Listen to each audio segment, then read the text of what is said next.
Welcome to the Jungle Packed House here at Clark LeClaire Stadium, and Wake Forest will try to get its offense going. Nick Kurtz is their big slugger. He's been on base in 34 straight games, 77 walks, a school record. Seaver King and Kurtz both projected first-round picks, and they will face the AAC Pitcher of the Year in Trey Yesavage. Yeah, I just mentioned earlier in the Open, Yesavage, the stuff is outstanding. I mean, it's strikeouts if you want it. You're going to get them today. Yesavage, over 14 Ks per 9 innings, up to 97. He's got the slider, the curveball, but also has the splitter to get swing and miss. And look at just the numbers. I mean, this is eye-popping numbers from both guys, and it's going to be a great day. Merrick Houston, first pitch swinging, pops it up on the infield, fighting the sun is Cunningham, and he makes the catch near second base.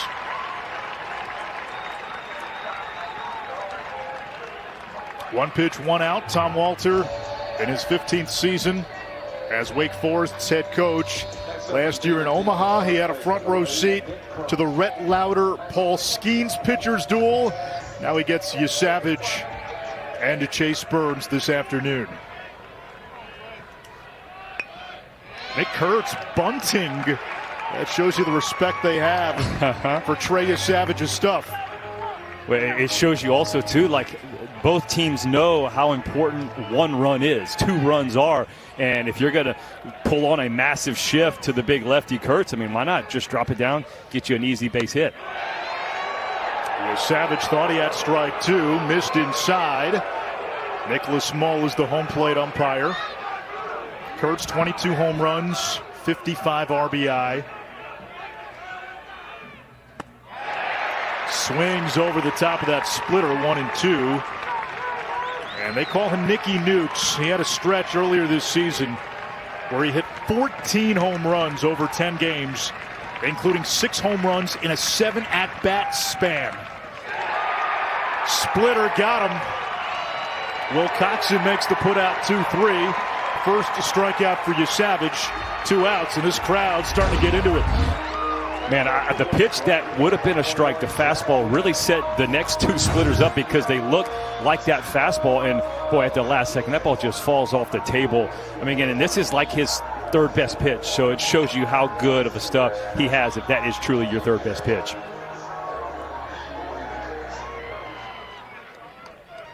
Two outs, nobody on for Jack Winay, the right fielder. Swing and a miss, strike 1. I like the approach of the Demon Deacons, and I would assume it's going to be the same thing for East Carolina's offense as well. You're talking, hey, I don't want to strike out. The best way to not strike out is start swinging early, try to get the first ones, but you swing at one that falls off the table, and then you take one that goes right on the outer third. Like, that's good pitching. Yesavage doesn't look like a guy who was in the hospital for a couple of days last week. Splitter down and away. Now, Lance, to your point, you get behind 0-1, 0-2, 1-2 against these arms. The at-bat's pretty much over. Yeah, you're going to tip your cat a lot because these guys just have outstanding stuff. Strike 3, Winay frozen. Yesavage with a 1-2-3 first. Now we get to see Chase Burns when we come back. The Division I leader in strikeouts, Chase Burns, who has been dynamite down the stretch. Yeah, congratulations, guys. You get to this game, and here you go. You get to face Chase Burns, and stuff is outstanding. I mean, we can't overstate how good the stuff is. I mean, you're talking about probably the best 4-pitch mix in all of the college game right now. From the fastball, the slider, the curveball, the changeup. And the changeup, it gets kind of left out, but it's still a very above-average pitch. And so this is going to be fun. Carter Cunningham, first pitch swinging, laces a single to center. He's 3 for 5 in the regional, and that's got this crowd juiced once again. You're talking about a guy he's the emotional leader right here. I mean, jumps all over first pitch fastball, not trying to sneak that first one in. I'm telling you, I think you're going to see a lot of first pitch swings by both ball clubs. They don't want to get into those disadvantaged counts. But how about this? 9 hits so far for East Carolina and Wake Forest. in the 2 games. Carter Cunningham's got 3 of them. O'Reilly Johnson squared to bunt, takes a strike, and every run in a game like this could be at a premium. Johnson has 5 sacrifice hits. Cunningham at first. Swings and misses. Ball rolls away, but not far enough from Gill. 0-2. Last time out in the ACC tournament against North Carolina, Burns went 6 scoreless innings, struck out 15.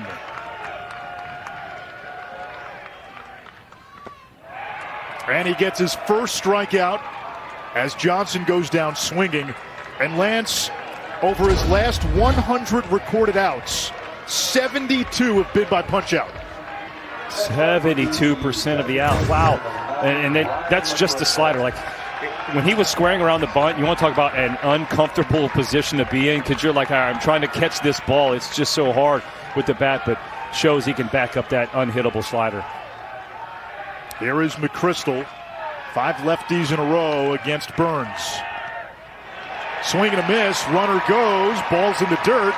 And Cunningham takes second base. His 6th stolen base of the year. That's a huge stolen base right there by Cunningham. Takes away that strikeout and the failed bunt attempt. It looks like ECU's kind of going up with the approach like, hey, swing like it's a fastball, because if it's not a fastball, you're probably not going to hit anyway, so don't be late on the fastball.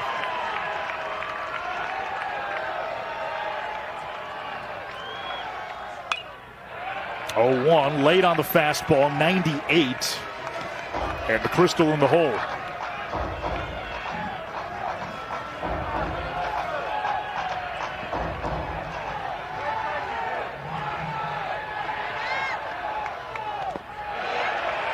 Missed low, 1-2.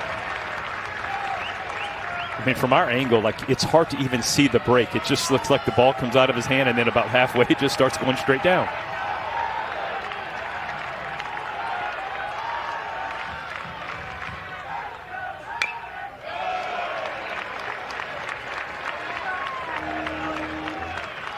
Burns this season has recorded double-digit strikeouts in a game 12 times. Season high, 16 strikeouts came against Clemson, which is a regional host in this tournament.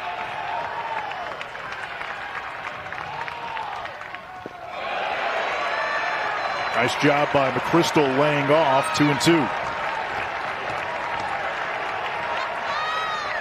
Yeah, that's going to be huge for both lineups. Can you lay off that put-away pitch in the dirt, make him throw 1 extra pitch, make each pitcher go 1 extra pitch per hitter, and that way you kind of get that pitch count up and possibly get to the bullpen. McChrystal down on strikes, 2 outs. And Jenkins Cowart now steps in. Jacob Jenkins Cowart, the cleanup hitter today. When he puts the ball in the perfect spot. Like, a lot of times guys will bounce the ball trying to get that strikeout pitch, and it's before the plate, and it's not the competitive pitch. That's right behind home plate, perfectly placed, and gets that swing and miss. The AAC's RBI leader at the dish. Cunningham in scoring position. 0-1.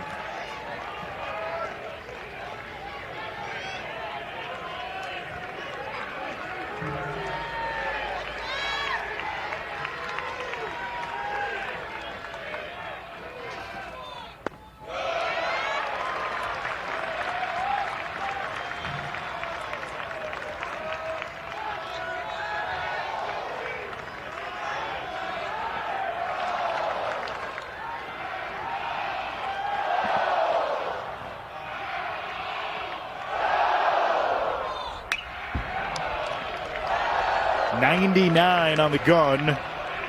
And Jenkins Cowart able to get a piece to foul it away. Burns now 1 strike away from striking out the side. Look at that. 5 straight starts. I mean, that just shows you the unhittable stuff he have. And when they say hitting is hard, it's really hard. It's going to be hard today. Grounded to deep first. Kurtz is there. Flips it to Burns covering, and that'll do it. Build off of last year, didn't quite do so, but they're still as dangerous a 2 seed as you'll find in the regionals. However, facing elimination today. Trey Savage starts with a splitter to Reinisch, low, a 1-0. Yasavage retired the side in order in the first with a couple of punch-outs. No, Anish, I think they are the most dangerous number 2 seed. I mean, you don't get ranked preseason number 1 because you are void of talent. And it's talent everywhere. It's talent in the lineup. It's talent in the staff. The bullpen's very good. And so when you're talking about a team that if you were surprised at Omaha that wasn't a number 1 seed, this would be the one that you would go, yes, it's going to be Wake Forest.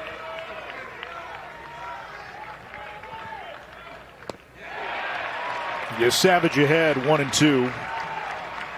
They held out Yasavage in the American Conference tournament. He had that partially collapsed lung last week. And again, the team did not feel it was as big of a deal as it seems. He looks fine. 3 strikeouts in a row. Reinisch down swinging. This game, Lance, features 4 of the top 10 prospects, according to Kylie McDaniel, for the upcoming draft. I mean, it's just unbelievable. Like, this is what you want to see, and especially when it comes to postseason baseball, but also if you just love pitching, sit back, relax. We are watching a display right now of just absolute pure filth. And here is one of those projected first-rounders, Seaver King. They rave about his elite bat speed. And he takes in there for a strike, 1-1. King transferred from Division II Wingate, and he has stepped right into the ACC, hit .316 entering the regional. 94.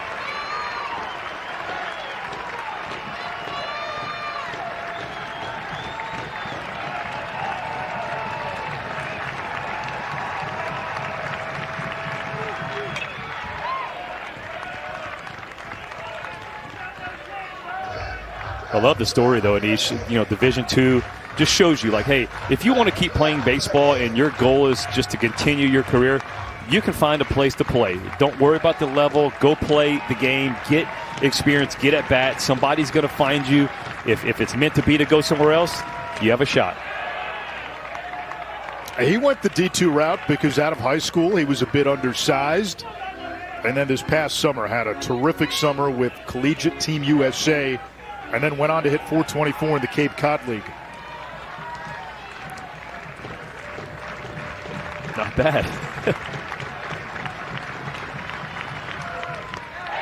Swing and a miss. 4 strikeouts for Yasavage. Yeah, I was pretty sure this is how it's going to go. 2 punch-outs per inning almost, and that's what they've been averaging pretty close to the whole year. And again, just off-speed stuff. It's placement. It's perfect. It's right behind the plate. These guys are not wasting pitches. They're just getting guys in, getting guys out.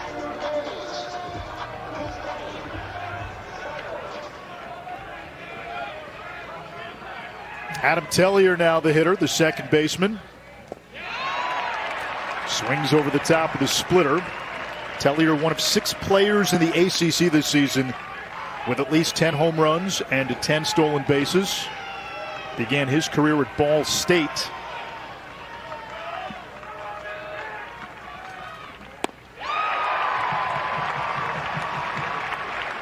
Boy, just it's kind of laughable. It's one of those things where it's fastball, it's 94 to 96, and the splitter's 88, 89. So the speed's not that much difference, but just the break on it is terrible.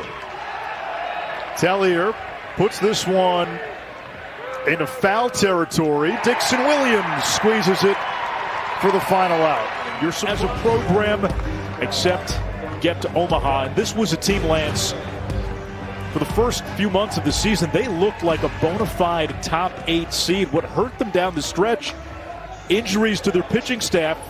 They do feel they're about as healthy as they've been now in a while. Yes, one of their weekend starters is out for the season. Yasavage is back. Root pitched pretty well yesterday, 5 innings, 2 runs, and you get your closer back as well. Yeah, and I think what Coach Godwin talked about, he's like, we just kept winning. They were 6-2 in their last 8 games, and they went from hosting to not hosting, and in that or top 8 hosting basically to almost not even hosting at all. He's like, we just won. It stinks that we had to play the teams we did because then the RPI continued to fall. So, but it's a program. 5 out of 6 regionals last year that they've hosted. This atmosphere is unbelievable, and right now I think they want to see that early run, and if East Carolina gives them that run, the fans are going to go crazy. Just keep them energized all game. Dixon Williams facing a 2-1 count, and Burns gets even at 2-2. Williams went viral in the conference tournament with a walk-off steal of home plate.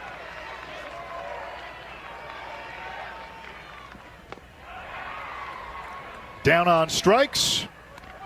Gill over to first for the putout. 3rd strikeout for Burns. 1 away.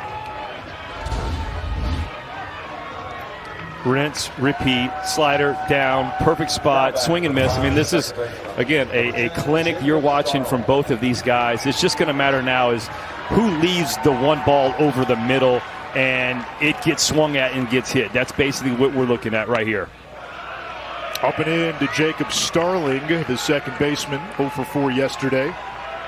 Burns at times has been susceptible to the long ball. He's given up 13 home runs.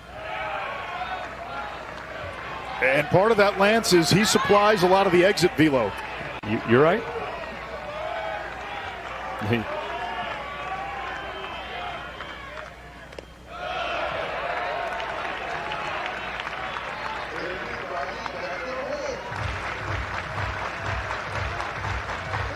We were treated to a gem in Omaha last year when Lauder and Skeens went head-to-head. It lived up to the billing. That one hits Starling, so a 1-out base runner.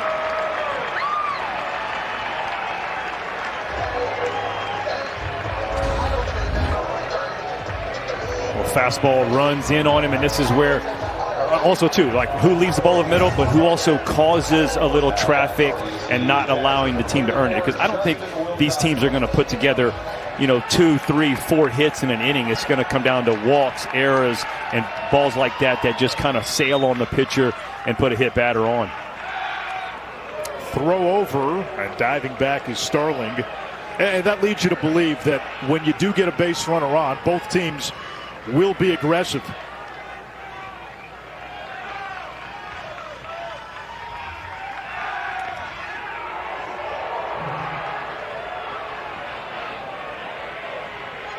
I see Kurtz going to the ear like, do you want to waste a replay on a pickoff move in the bottom of the second? Looks like they might be doing it. I mean, the feet from Chase Burns is quick. Athleticism, getting that ball over there.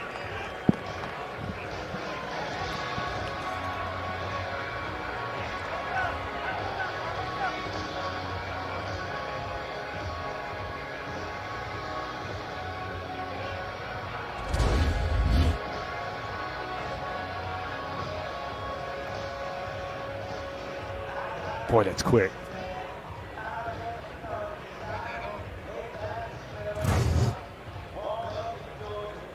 Did he get that oven mitt in there before the tag?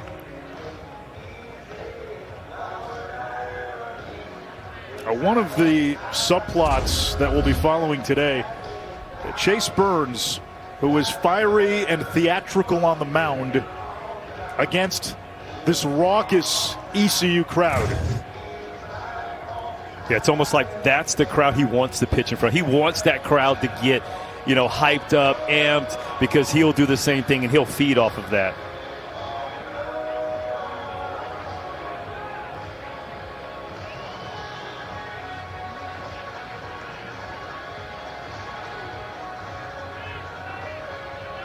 Lance, have you seen anything to change the call? Slow? No, I don't know, because we're watching this in super slow motion, and I can't, that just shows you how good these umpires truly are. I mean, they're seeing its live speed, and if we can break it down and still see it from different angles and still not have a clue if it's safe or out because it's by, a millimeter, you're going, man, the umpires truly are good, even though they get a bad rap sometimes. call on the field. Stands is called.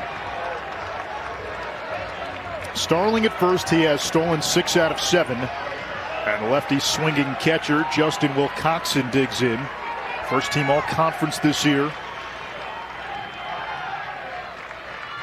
Originally came to ECU as a walk-on. Fastball high, 96.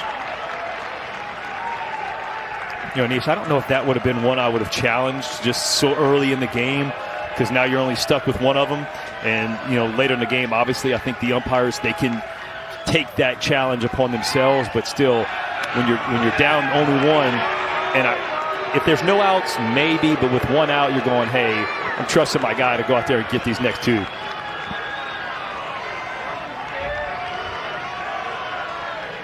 Burns, the Tennessee transfer. Runner goes. Throw to second. Not in time. Second stolen base of the game for ECU. 7th of the year for Starling.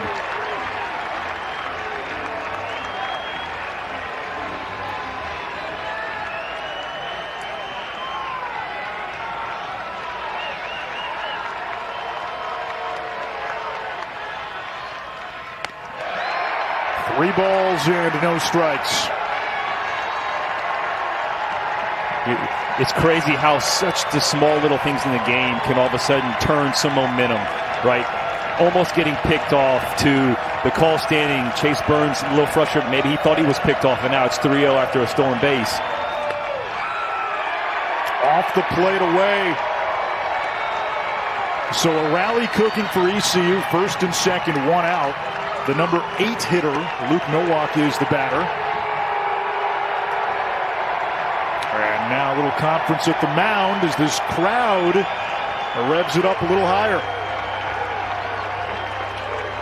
You know, and the Pirates are taking a different approach. They're going up there. They're being a little bit more patient. They're letting Chase Burns work. We're at 27 pitches with 1 out in the second inning. The Demon Deacons are going up there just hacking away at Trey Yasevich and allowing the pitch count to stay down. And so 2 different approaches. You're going to see who comes out ahead. Well, the reality is, with the talent Burns and Yasevich possess, the team that wins this game could very likely be the team that gets into the other team's bullpen first. I agree.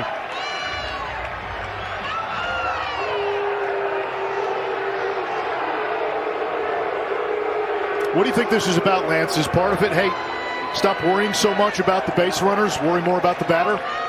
I don't know if it's not worrying about the base runner. I think it's just calming down, right? You can see the coach, he's patting that chest, just showing, hey, just calm down a little bit. Because sometimes a guy like Chase Burns, he pitches with so much emotion.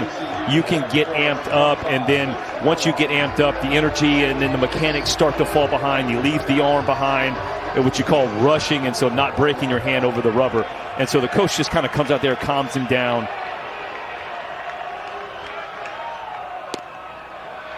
Fastball strike at the letters to Nowak, 0-1. You know, I think trying to not worry about the runners, because they've already shown they're going to be aggressive. So you can't just not pay attention to him, because he's a high leg kick guy, and they're not afraid to go ahead and take an extra base. This one lifted down the right field line. Long run, Winnie.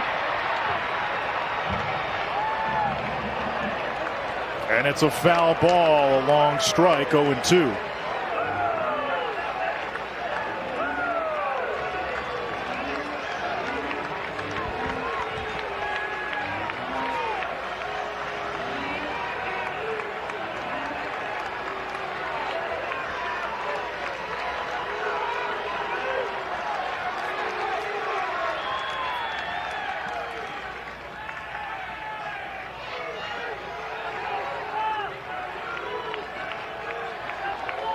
Boy, that would have been a game changer if that ball stays fair.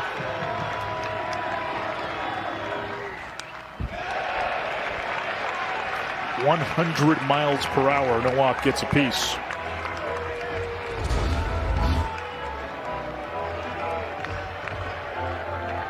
Awfully close. Oh, you'd have known if it was fair, because you'd have seen that part of the jungle absolutely go ballistic. Grounded at first. Kurtz throws to second. They get the runner at second. Men on the corners now. 2 outs. And now ECU turns to its number 9 hitter, the shortstop, Joey Barini. I like that play by Nick Kurtz. Just shows you how smooth. I mean, that's a big boy. And he's known for the bat, but the smooth athleticism at first base, the lefty, beautiful throw, and smart play getting that base runner out in scoring position, because that way if you do give up one, you don't leave 2 guys in scoring position where a hit can score 2. Barini takes a breaking ball upstairs.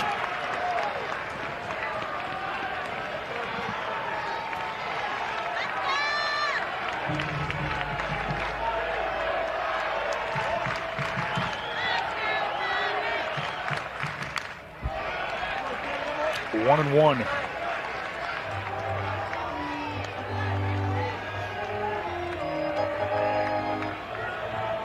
Barini hitting .227, 4 home runs, 36 RBI. Did hit .318 a season ago. Swings over the top, 1 and 2. Boy, that was filthy. You're talking fastball up above the belt. He fouls off. You go, it's the same thing. It looks like the same exact pitch coming out of the hand, and then it just falls off the table and gets to the ground.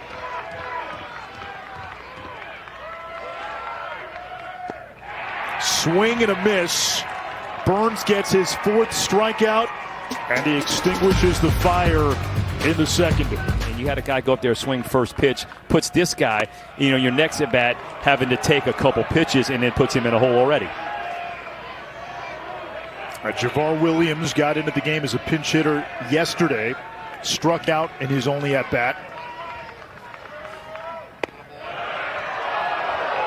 And that was a close pitch, 3-0.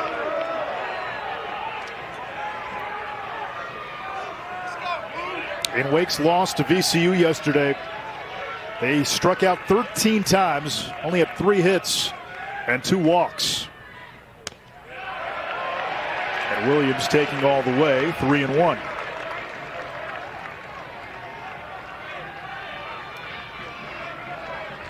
Williams, a freshman.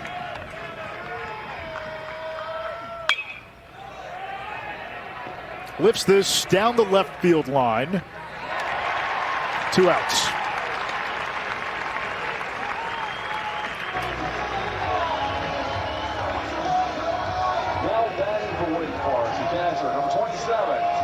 Cameron Gill, the number 9 hitter for Wake. And the Deacs catcher steps in.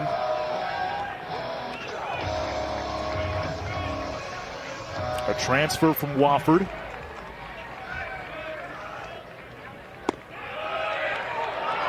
He takes low. Gill just 2 for his last 19.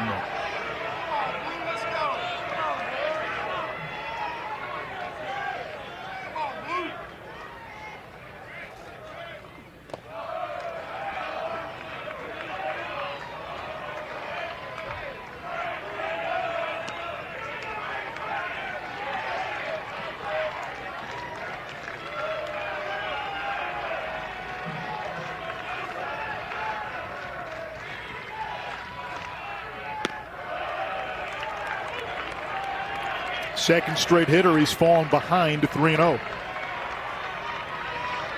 That shows you with a little patience sometimes. I mean, swinging at that first pitch made Javar Williams have to take the next couple pitches and making Yasevich work.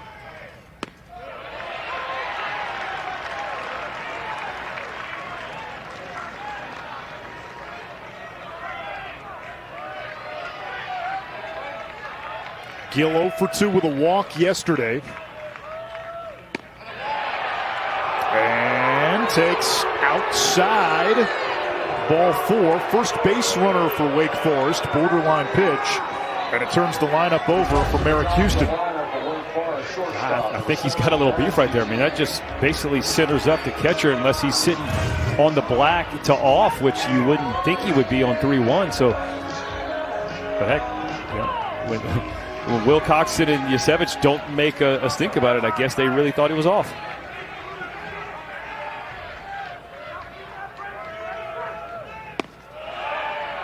Breaking ball off the plate, 1-0. 6,000 umpires disagree.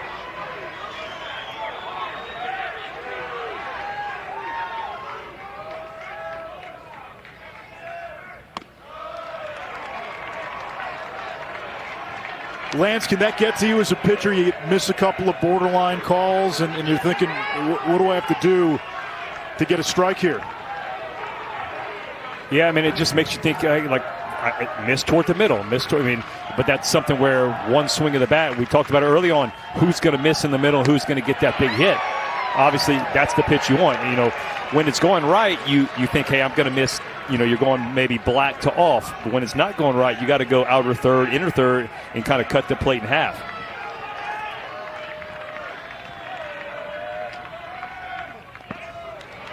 Nice play by Wilcoxon. Gill heading to second. And able to get back on the bag. He'll advance. They'll score that, most likely a wild pitch. And a runner in scoring position now for Houston. That's a great dirt ball read, and that's what you have to do. And you got a guy that's going to go to the splitter a lot, is anticipate that the ball's going to be down, and once you see it, and just take off. Count runs full.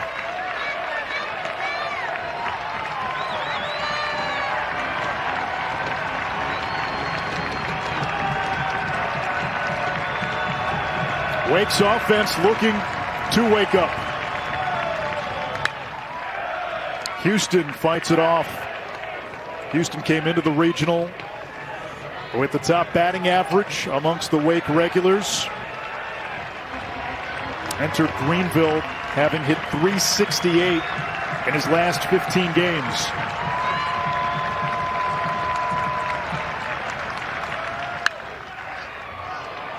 Punched foul.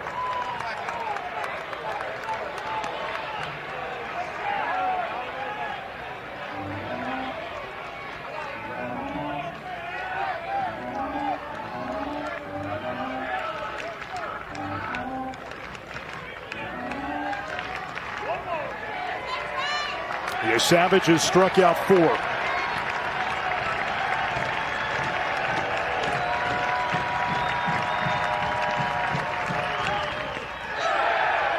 Houston checks, appeal to first. He did not go. Second walk issued, back-to-back walks.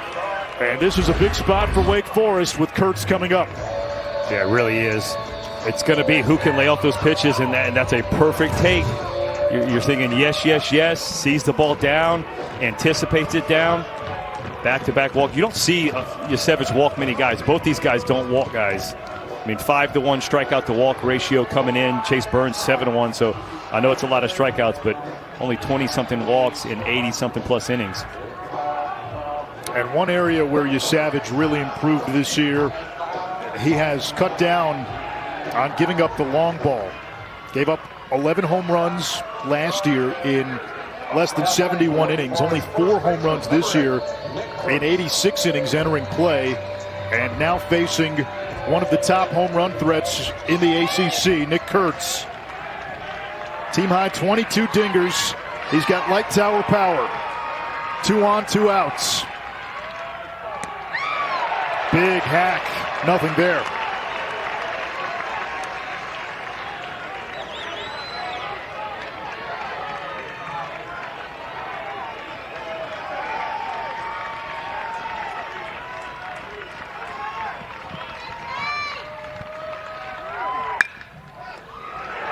Hit hard and through for a base hit. Gill around third. They'll wave him home. He scores. Houston to third. It's an RBI single for Kurtz. And the Demon Deacons have their first run of the game and their first run of this Greenville Regional. Well, outstanding at bat. Kurtz, look at the hands. Come in.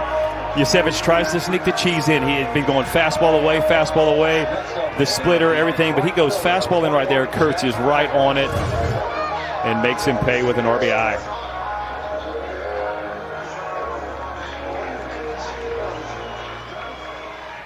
This inning started with a 2-out walk. 2 outs, nobody on. Gill worked a walk. Houston walked. An RBI single by Kurtz.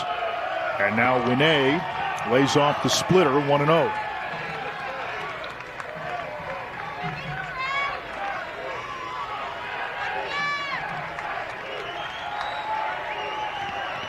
Savage was cruising until the at-bat by Gill and Houston, which ran up the pitch count a little bit. This one dribbled right back to the mound. Savage tosses to first, and that'll do it. But Kurtz comes through with the big RBI single. The peripheral vision working. They got a big screen with, right now, Vandy High Point going on.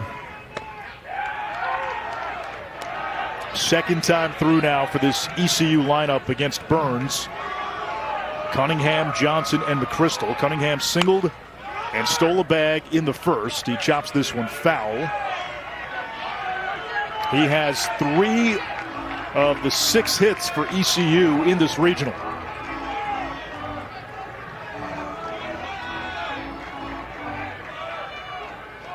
Player of the Year in the American Conference.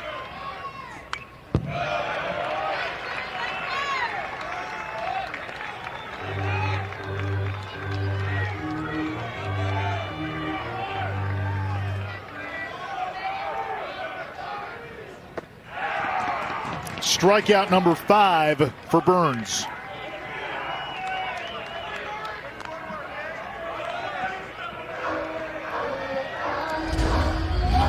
One thing I've been shocked, we haven't seen a lot of emotion from Chase Burns. He's kind of had that stoic personality.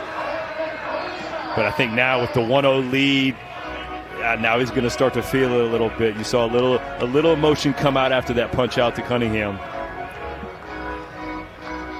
That's where the fireworks are, because you start to show emotion as the visiting pitcher start to wake up some of these jungle animals out there.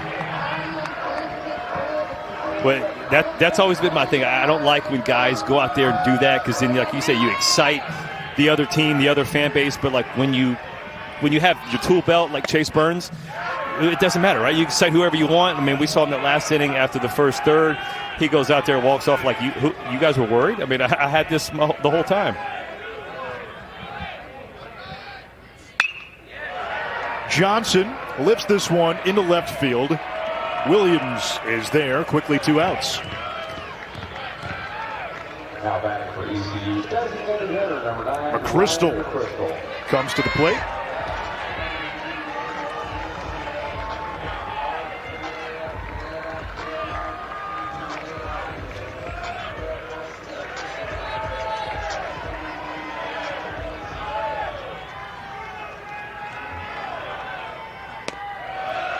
Missing low. Burns, over his last 4 starts, 57 strikeouts in 26 innings pitched. That comes to almost 20 strikeouts per 9 innings, 19.7 to be exact. And on the season, he has a 17.4 strikeout to 9 inning ratio, which is second in Division I behind Hagen Smith of Arkansas. And he and Smith both on pace to shatter the Division I single season record.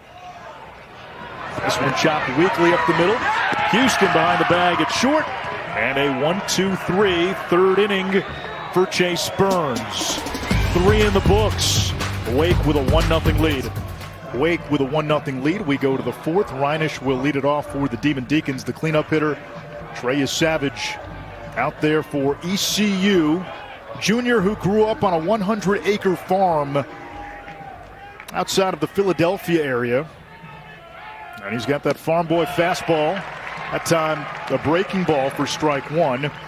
As a kid, he hunted deer, rode ATVs, fished, played lineman in football, offensive tackle, and defensive end.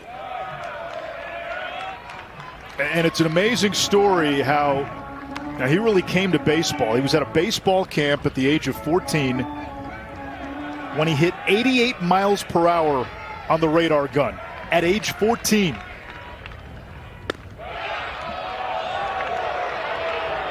That's about 20 miles per hour faster than kids his age generally throw. So Dad calls Mom and says, hey, I think we have something here. And Mom went to Google and saying, yeah, 88 for a 14-year-old is pretty fast. Let's pivot to baseball. They found out he had a gift, and he gave up football and started focusing on baseball. I think it's a smart choice, especially because the body type didn't turn into the offensive tackle. Different regimen, I imagine.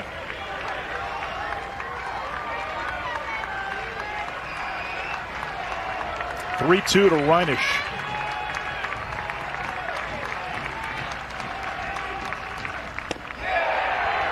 Wow, ball 4. Boy, now Savage is getting the Stan Belinda treatment today. Yeah, this is a heck of a take right here. Just thinking that how do you take that? Has to be a little off, wasn't low. Savage thought he nailed it.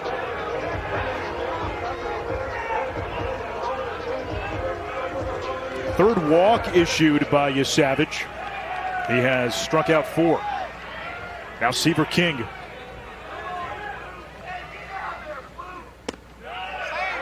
Fastball at the knees for strike 1.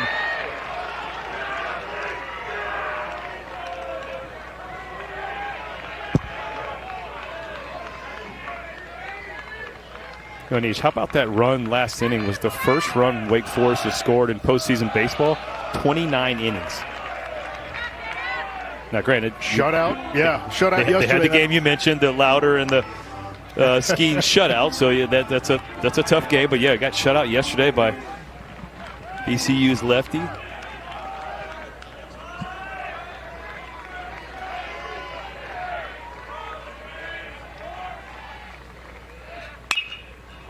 (1-1) hammered foul. Yeah, so that's not really an appetizing endeavor. You have the Skeens shutout, the shutout last night. Now go up against Trey Savage, who's probably a top 15 pick. Yeah, just mentality of an offense. It's next at bat, right? You got to forget about the ones, because I think that's where hitters are so scared to look foolish and hit with 2 strikes, even though they swung at a bad pitch. Like, don't be afraid to hit with 2 strikes. Got to learn how to turn the page and get over that last at bat. 1 out as Jacob Jenkins Cowart makes the catch in right. Tellier now the hitter. Popped out to third in foul territory his first time.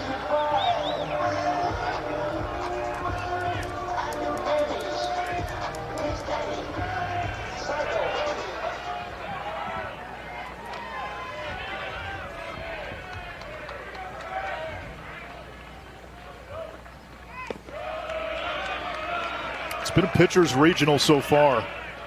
Between the 2 games yesterday and the first 3+ innings of this one, only 7 total runs have been scored.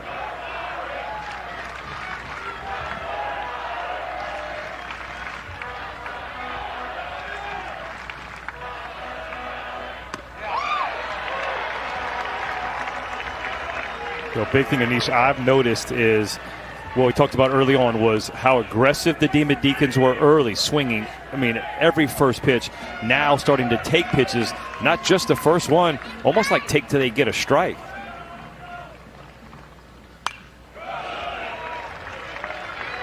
Early on, hey, we can't let this guy get ahead of us, jump on pitches early. Now, it seems, can you drive up the pitch count a little bit, maybe get Savage out of the game quicker? Absolutely, and again, you allow yourself to see the pitches, and especially when he's going with first pitch with that splitter like he had been. It wasn't a strike. It was always down in the dirt, and guys were just swinging through it. Grounded weakly to third. Williams to second for the force. That's all they'll get. Tellier runs too well. So 2 outs and a runner on first for Morales. Yeah, it's a heck of a play right here by Williams, just coming in, knowing you want to keep that runner from getting into scoring position. Might want to see a little slide right there, but keeps him out of scoring position. Well, now with 2 outs and Tellier, who's got 17 steals at first, this is an ideal spot to send the runner.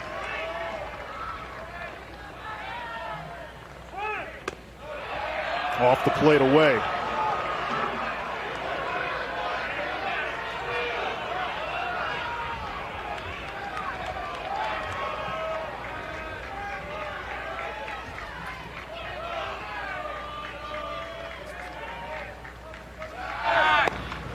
Check on Tellier. He has swiped 17 of 18. I like your thought process, Anish, especially with the lead. Keeping the pressure on East Carolina is something I would want to do if I was Wake Forest's offense. Morales watches a breaking ball for a strike. Yesterday, when Wake only had 3 hits against VCU, Morales had 2, a double and an infield single.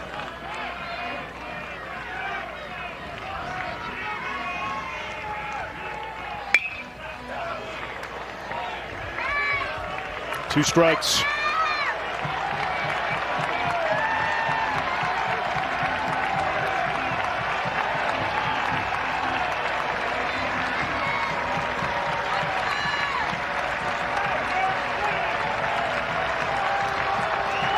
Shift is on.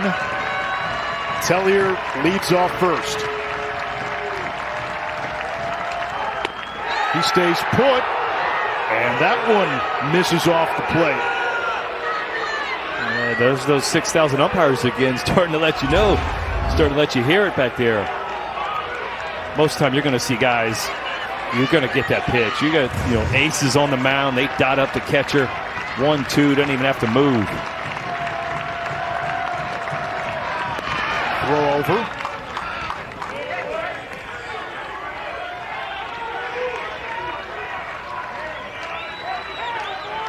Usually you have 2 ace pitchers on the mound. Those borderline pitches, they get. 2-2.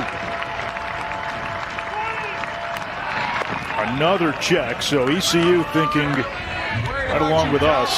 Is Tellier going to take off and try to get into scoring position with 2 outs? He has not gone yet. Well, Coxon has a strong arm behind the plate.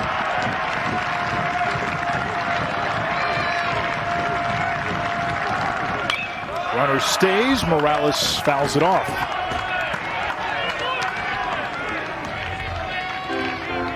Yeah, Taylor 2 different innings, right? Through 2 innings, he was at 22 pitches. The next 2, it's 42 more. So taking some pitches has been a great thing for Wake Forest.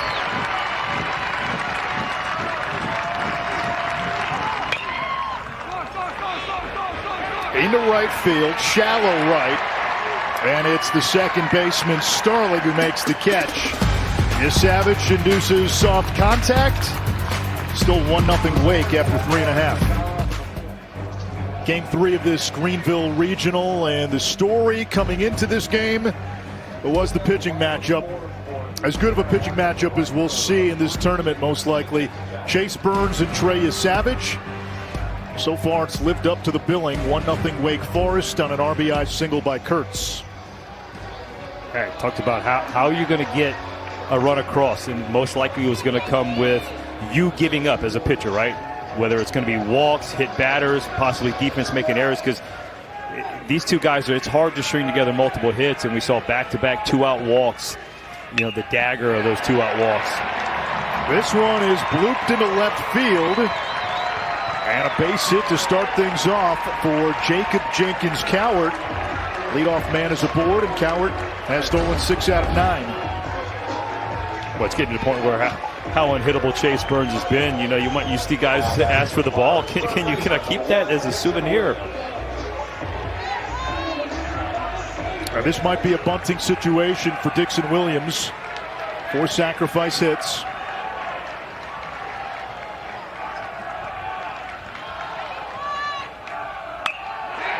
Swinging away, base hit center field. Morales charges, stopping at second. Jenkins-Cowart, first and second, and nobody out for ECU in the 4th. Well, no, I don't know if that was a good time for a bunt. It's a good time for a line drive to center field. But you know what? Now that you got first and second, nobody out, I think now is the time for the bunt. Trying to get 2 guys into scoring position, and you start to see the base runners, the first base coach Palumbo, they check those wristbands coming from Coach Godwin. I'd be shocked to not see Starling square around for this one. First and third baseman playing for the bunt. Starling has 2 sacrifices this season. Squares way outside. Nice job by Gill to prevent that ball going to the backstop.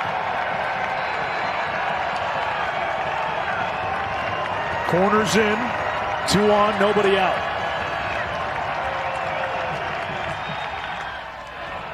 Popped up, foul. What's the challenge of trying to bunt against Chase Burns? The whole thing's a challenge. It's because the fastball he just threw 97. That's one of the slowest fastballs he's thrown. Then he goes 86 mile an hour, just big breaking ball. And so you just get, you're flinchy up there trying to get to the ball. You got to let the ball just come to you, which is a lot easier said than done. 98, no bunt, and it's 1-2. Now the chess match here, you've got Burns, who leads the nation in strikeouts. ECU has the second lowest strikeout rate offensively amongst the teams in the field of 64, but it is a different type of pitcher on the mound, and he gets Starling swinging for his 6th strikeout and a big out, number 1. Yeah, you get defensive on a breaking ball like that is because you took the 98 mile an hour fastball right down the middle, and so that just shows you're guessing, thinking you were going to get another breaking ball, and then he gives it to you after he gets himself in that advantage count. Now it's up to Will Coxon, the ECU catcher. Fastball strike on the corner at 98. You start to see hitters take those types of pitches, which those are hittable fastballs. Again, 98, I know it is, but you're taught you got to be on the fastball and adjust from there. And when they're taking those pitches like that, it tells me as a pitcher they're sitting off speed. That last strike, that first strike to Will Coxon, we've seen that pitch called a ball for both pitchers in this game. It's been an inconsistent strike zone.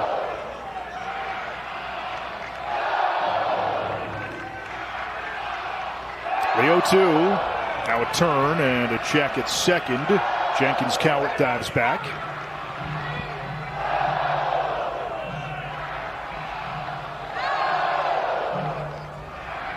.190 strikeouts on the season now for Burns.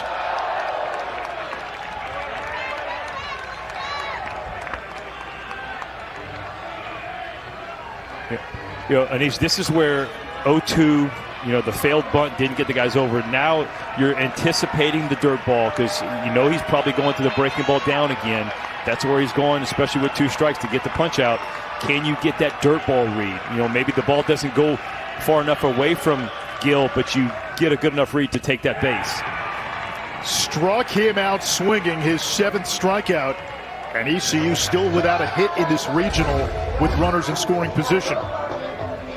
Chase Burns says, don't worry, I don't have to bounce him. I can throw the balls in the zone and still get my punch out when I need it. Must be nice to have that luxury anytime you're in the jam. Gosh. And it's both these pitchers. Right, but Burns has thrown a couple different breaking balls. We've seen a big 12-6, but we've also seen the slider go straight down. That one right there had more of the cutter, or I guess you would think the conventional slider going into the lefty a little bit. So showing you just so many different viewpoints of the same pitch. And then, oh, by the way, you've got to protect against 98. 0-1 to Nowak.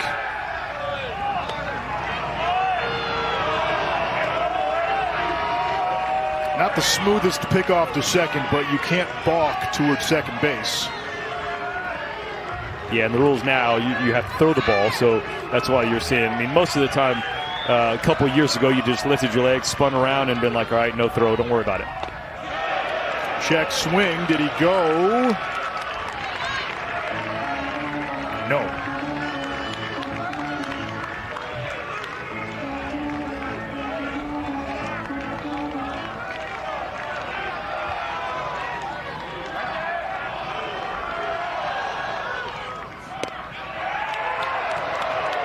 One and two. There's 98 at the knees.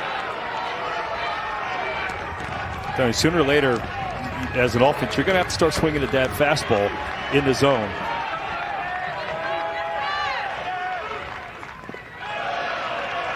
Lays off. ECU had first and second, nobody out to start this inning.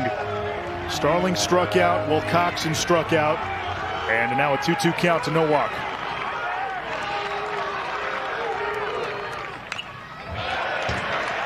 Stays alive.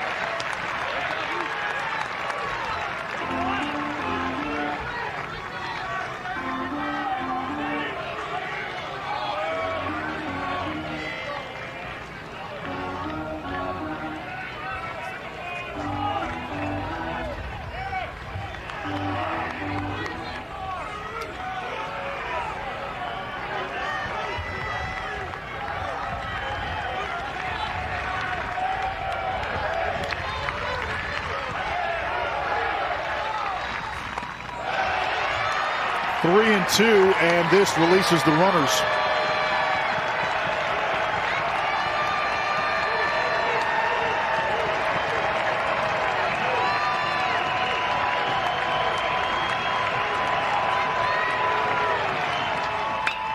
Runners go.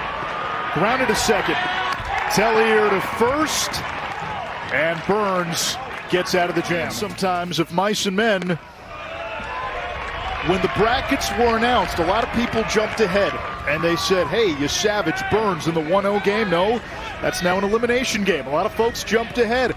The possibility of Burns, the former Volunteer, facing Tennessee in the Super Regional.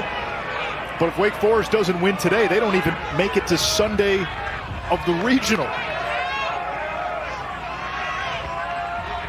A 1-1 count to Javar Williams, and he swings over the top. He's the number 8 hitter in this Wake Forest lineup. You know, Anish, look at this right here. This is what both these teams are staring at. 7% chance to win the regional.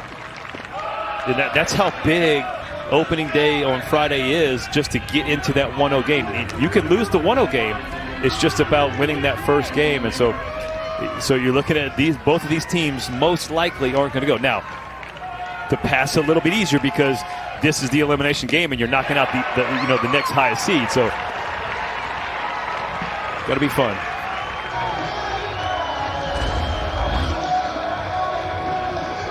This is just Savage back to where he wants to be, attacking the strike zone, getting ahead early and putting him away with that heater. That was his 70th pitch, his 5th strikeout.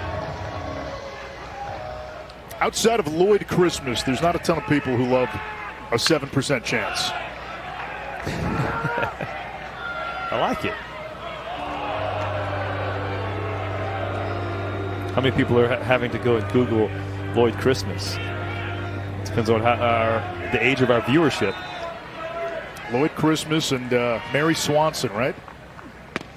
Sampson, way off.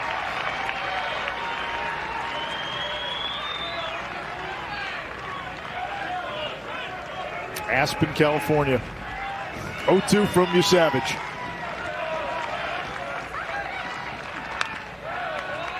Gill fights it off. Gill walked and scored in the only run of the game back in the 3rd. A 2-out rally for Wake. After a couple of flyouts, Gill walked, Houston walked, and then Kurtz had the big 2-out single.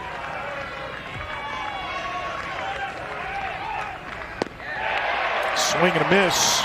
6 punch-outs for Savage.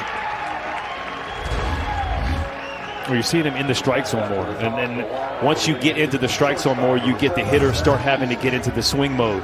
Then the stuff is much better now.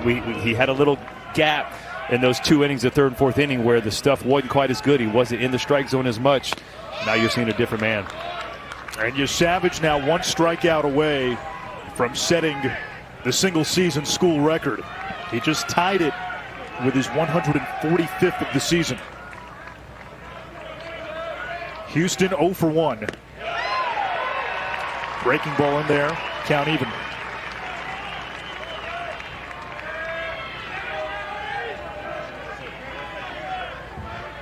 Houston went to work in the offseason.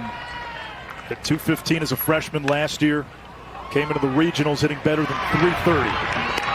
Grounds out to second. And a clean 1-2-3 5th inning for Trey Savage. Well, a pitcher can coach his dream. Just go out there, put Chase Burns' name on the lineup card and watch. Sit back and watch. 7 punch outs. He scattered 3 hits, but it was back-to-back hits, and then he said, I'll take care of the rest. I mean, this is fun watching. You're talking elite stuff, and he has not disappointed.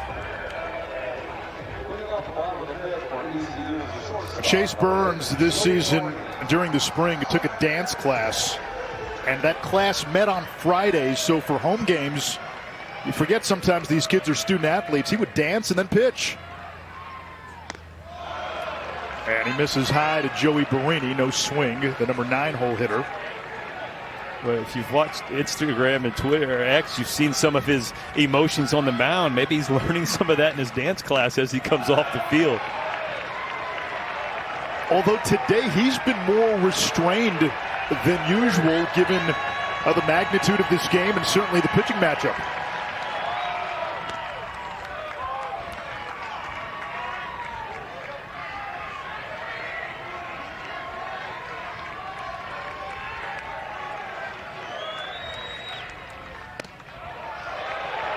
Off the plate, 3-1. You know, Anish, I think that's probably Wake Forest and the staff saying, hey, like, let's try to wrangle the emotion. Now, that's hard to do on a guy that pitches with such emotion, but knowing how much the East Carolina offense just feeds off of their fan base and how good of a fan base it is, because, I mean, they get involved in every single pitch. It really doesn't matter. They know how important it is this game because now season's over. That one missed away, and Nicholas Mull has been inconsistent with that call all afternoon. Both pitchers have been on that end of it, and that's big. Leadoff walk to the number 9 hitter. It turns the lineup over for a third time. Well, it's back-to-back innings, right? You had 2 leadoff hits last inning. He goes strikeout, ground ball.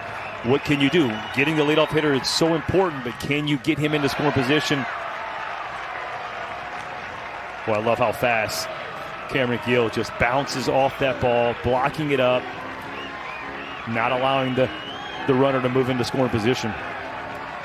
Cunningham this year led the American Conference in batting average, on-base percentage, and OPS. Lifts this one to left center. Williams is back in front of the track, makes the catch. Barini retreats to first. Sunday night baseball series finale. Cardinals and Phillies come your way at 7 Eastern, 4 Pacific on ESPN. The Phillies, one of 2 teams in baseball with 40 wins. Both Philadelphia and the Yankees got there last night. The question is, does one of these teams have a top 2 or 3 pick to go ahead and take Chase Burns? I mean, how cool is it to think that you're watching games like this, and this time next year, these guys could be pitching in the big leagues, a la Paul Skeens. I mean, there's no more, there's no more spending that much time in the minor leagues anymore. When you're that good, what you're seeing stuff like this, his stuff will play college baseball. It also plays in the big leagues, no matter where you're at. 100 plays, 89 mile an hour, nasty sliders. They always play.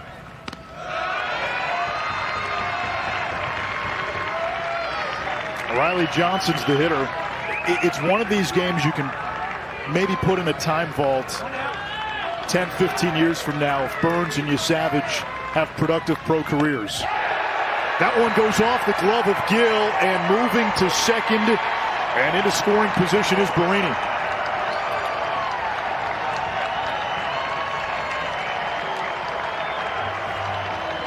Benicio, now it's still going to come down. Right now, East Carolina's 0 for 7 with runners in scoring position. You got to get the big hit when it matters most. Nick Kurtz, the go-to guy in the Wake Forest lineup, he got his. You know, is it going to be something right here? You know, who gets it for East Carolina? Who gets that big hit? Johnson 0 for 2, 1 for 6 in the regional. And a bender 2-0 for a strike.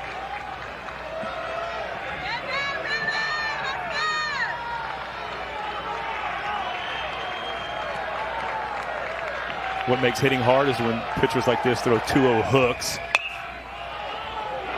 Grounded to first. Kurtz with a nice play.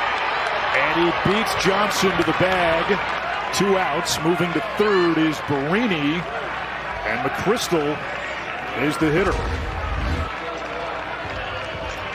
Boy, heck of a play. Just keeping that ball in front and just trusting yourself.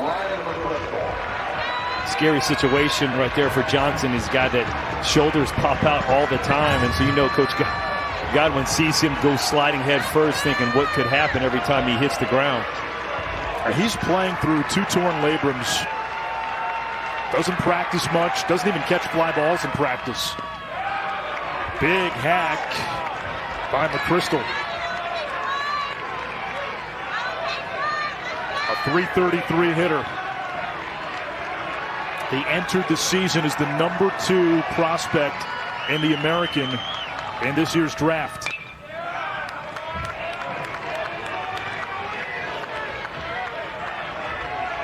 You've seen the makings of just next level pitching, right? Hey, I was mostly fastball slider early. Now we're starting to see a couple more of the 12-6 breaking balls, just giving the hitters a different view.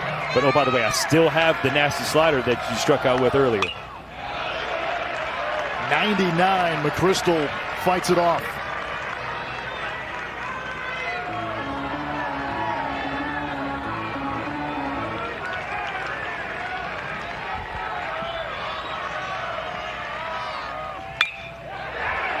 Driven out to left field. Williams giving chase. It drops in. Fair ball. Barini scores. McChrystal to second with an RBI double, and we are tied.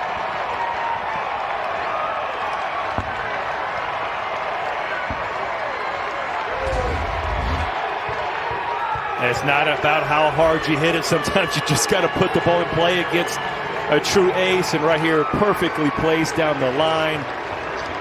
Huge 2-out knock, and we got another ball game tied up 1-1 in the 5th. Both aces on the mound, and they're dealing, but heck, where else would you rather be right here? A little postseason ball.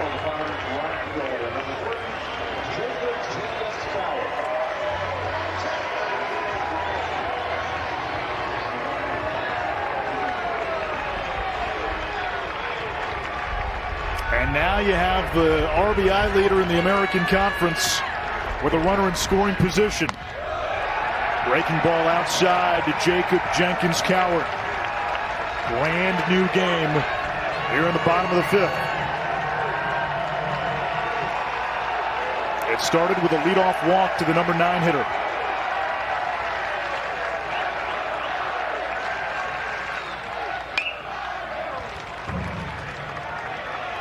Third time through the order.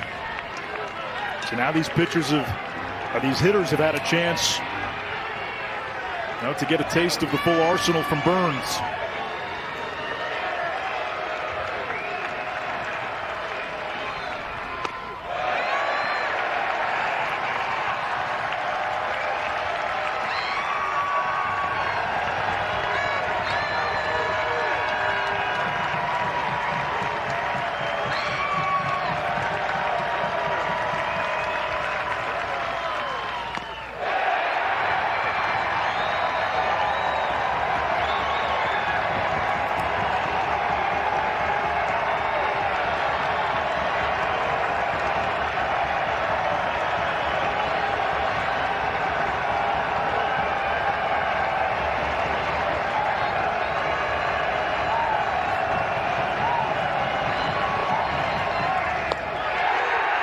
Ball 4.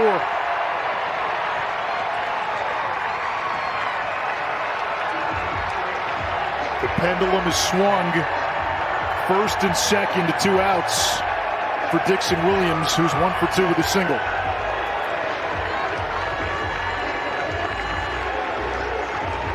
Sometimes it just takes one guy in the lineup to just get that hit, to bust through, and then the lineup starts to believe. Pitcher then falls behind. The crowds get into it. This is the atmosphere we expected to see if we got this game. And boy, the Pirates faithful have not disappointed.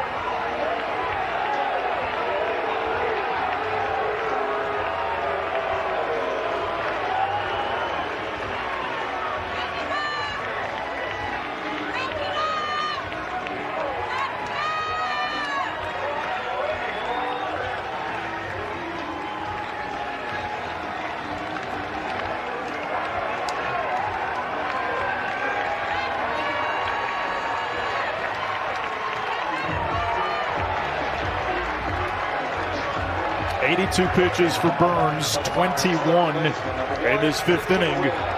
And Dixon Williams, a sophomore who grew up just down the road from ECU, went to D.H. Conley High School, Greenville native. And he takes off the plate at the letters, 1-0.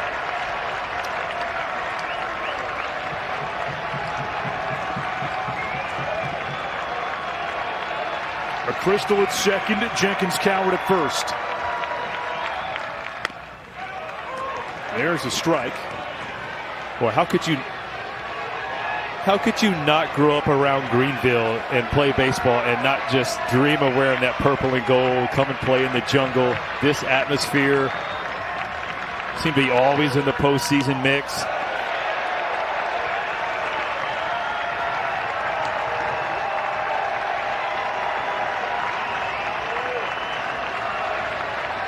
One of the great atmospheres in college baseball. Energized.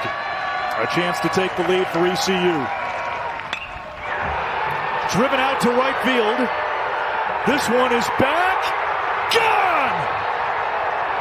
A 3-run shot by Dixon Williams. And it's 4-1 Pirates.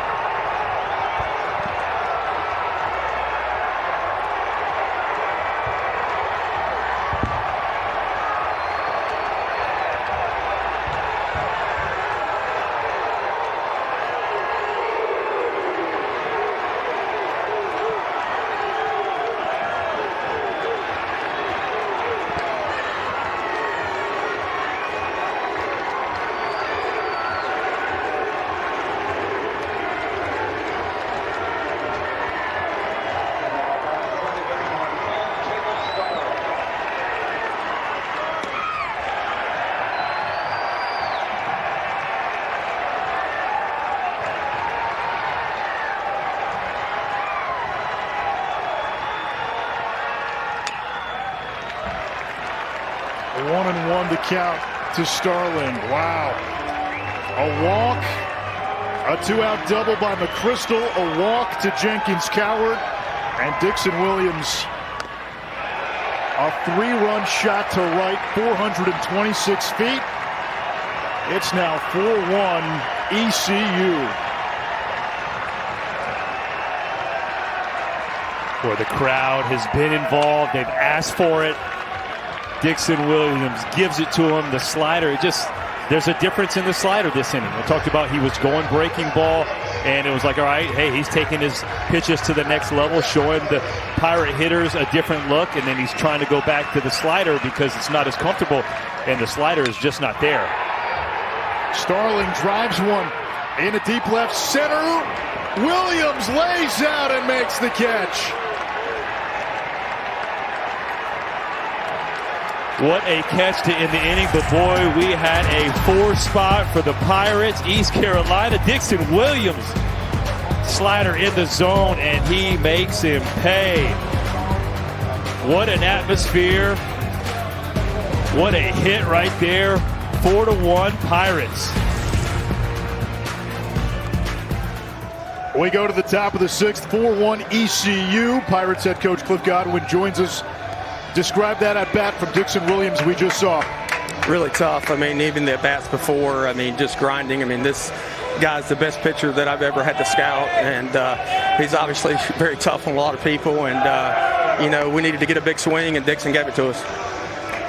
Well, Coach, going on another guy that's tough to scout, Trey Yesevich, your guy. I mean, coming off a collapsed run, missing a start. What have you seen from him today? Well, first off, I'd like to tell you guys he's one of the toughest human beings I've ever coached. And I asked AK how many pitches he was at and how did he feel, and he told me he felt fine because that's all he would ever tell me anyway. So that's our horse right there. Coach, thank you.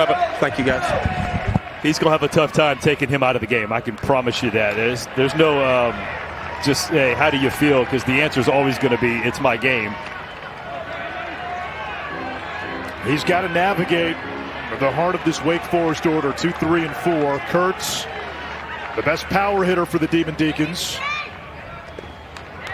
And he's ahead 2-0. Kurtz drove in the lone Wake Forest run, an RBI single in the 3rd. And he's Schroff, Lance Cormier. Lance, as a pitcher, you know how good the other guy is. You finally get a cushion.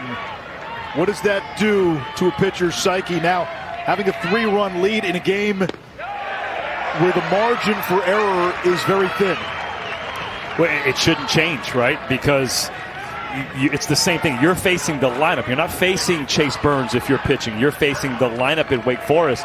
But this is the most important inning for Trey Yusevich, to go out there and put down that shutdown inning and basically keep the momentum on your side. You don't want to go out there and allow Wake Forest, whether it's 1-2, whatever the runs it is, anything that they do positive will start to pull that momentum back to their dugout.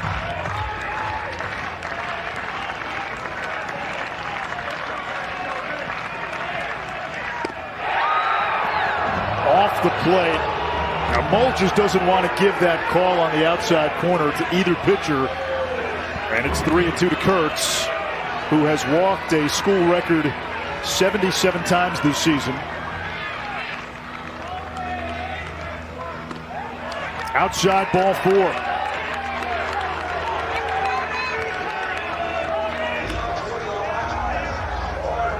NHL Eastern Conference Finals. Panthers were down 2-1 in the series to the Rangers.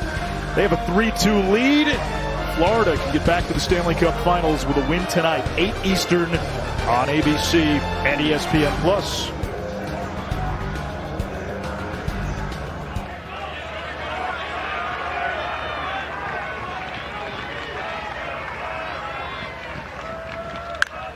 Winay, the hitter, slices it foul. So a 4-run 5th inning for ECU to take the lead. And then Yusevich walks the leadoff batter here in the 6th, Kurtz. Grounded weakly up along 3rd and foul.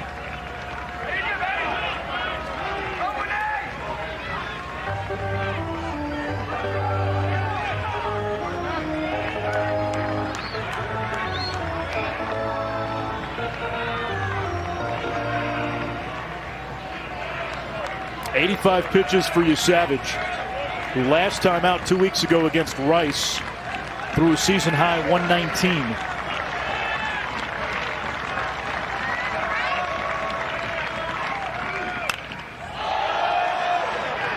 Popped up. Williams, the man of the moment, makes the catch. 1 out.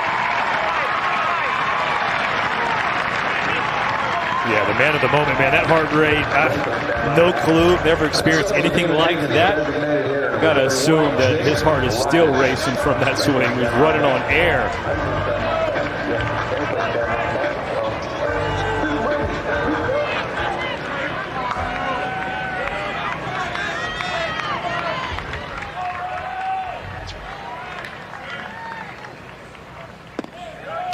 Outside to Reinisch, who has struck out and walked in 2 plate appearances.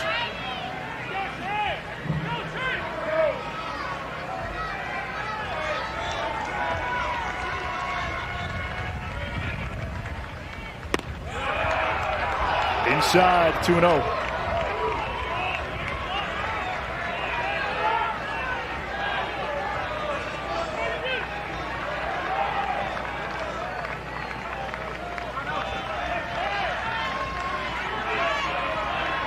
Wake only has 1 hit against Yusevich.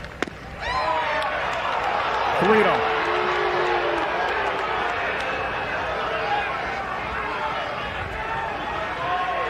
Yeah, that's been the biggest thing for Yusevich is he's self-inflicted wounds on just 4 walks already, and 3-0 right here.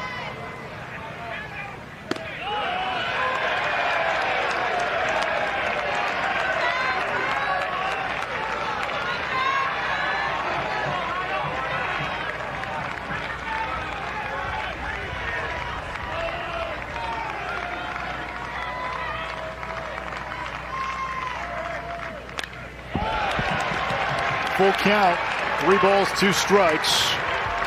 And you're down 3 runs, which leads you to believe Winay will stay put at first base.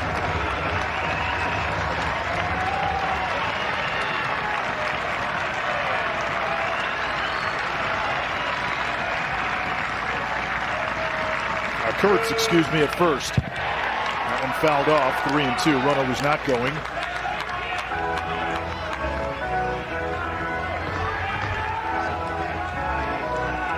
It's just hard to put runners in motion because the guys are such strikeout pitchers, because you almost expect a swing and miss. I mean, when you're talking whiff rate, overall whiff rate on pitches that Yusevich throws, it's 43%. So you're expecting a swing and miss. Rounded to second, could be 2, 4, 6, 3. A double play to get out of the sixth.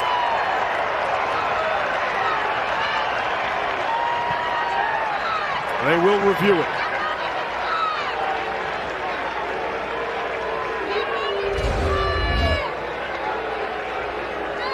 Boy, he gets the ground ball in on the hands right there.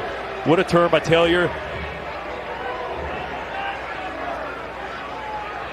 Just quickness. Look at that. Boom. Quick transition. Knows he has to rush throw. Oof.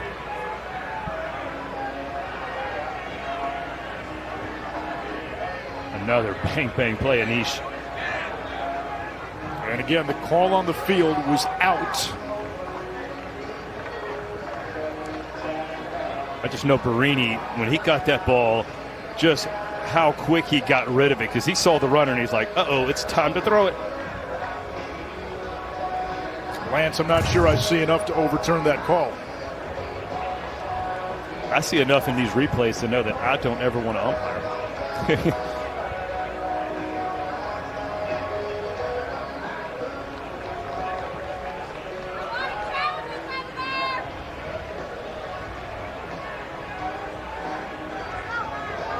Trey Savage, the American Conference Pitcher of the Year, a unanimous selection.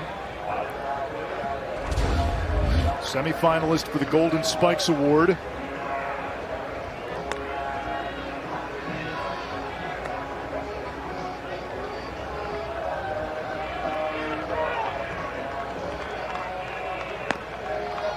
It has to be indisputable to overturn the call. You need indisputable video evidence to overturn the call, and it does not appear that you have that. If there's a shred of doubt, the call on the field stands.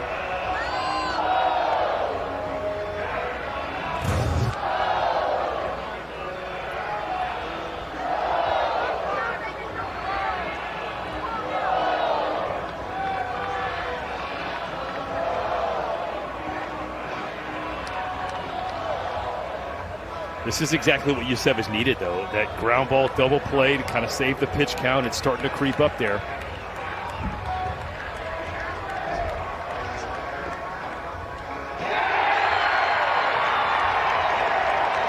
The call on the field is upheld. Yusevich encourages the crowd. We go to the bottom of the sixth. 4-1 ECU. Thanks, guys. ECU has 7, 8, and 9 due up here in the bottom of the sixth.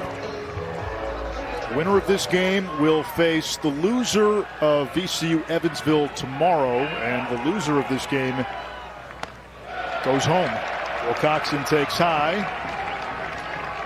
Burns above that 90-pitch threshold, closing in on 100.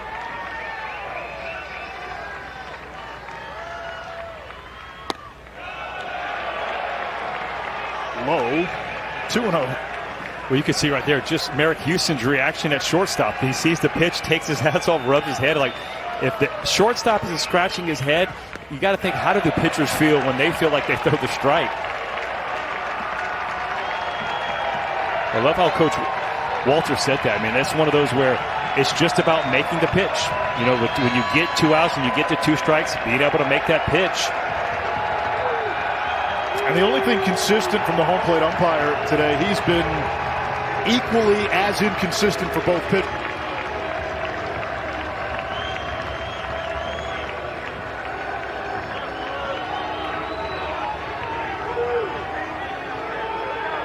.94 pitches for Burns.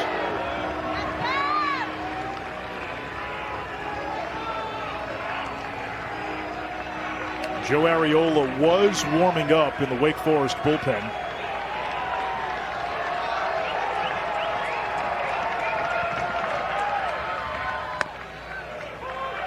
There's the 3-0 automatic, 3-1.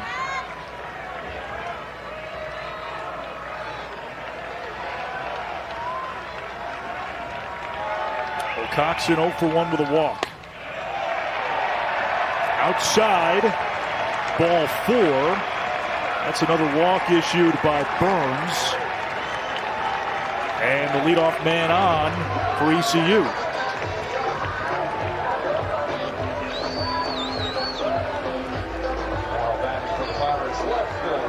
The NCAA Men's College World Series begins Friday, June 14th.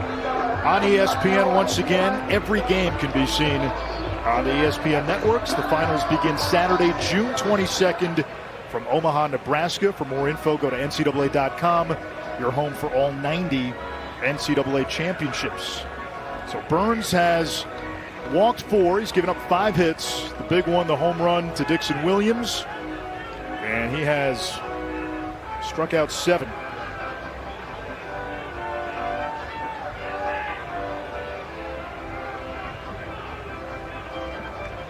You obviously see 8-hole coming up. Luke Nowak, they have a hitters meeting. I mean, you see catcher Cameron Gill showing everybody, hey, we're thinking bunt, thinking bunt. I mean, that's what you would expect.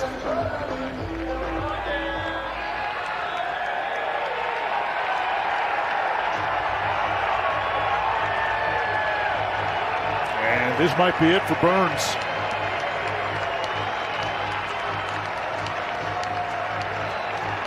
Wake Forest signals to the bullpen. The day is done for Chase Burns. 5+ innings. Areola, the Long Island native, comes out of the Wake Forest bullpen with a runner on and nobody out here in the bottom of the 6th.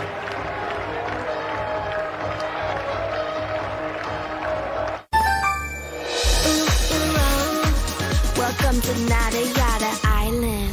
Things started off great, but once the new wore off, they changed. in the beginning, I got gifts like a phone. And then next thing you know, it's like I'm invisible. So I switched up and got me a new phone carrier. Don't put up with wireless yada yada. Now with Metro, get that new customer feeling again and again. Introducing Metro Flex. Free 5G phones when you join, same deals as new customers when you stay. Only at Metro.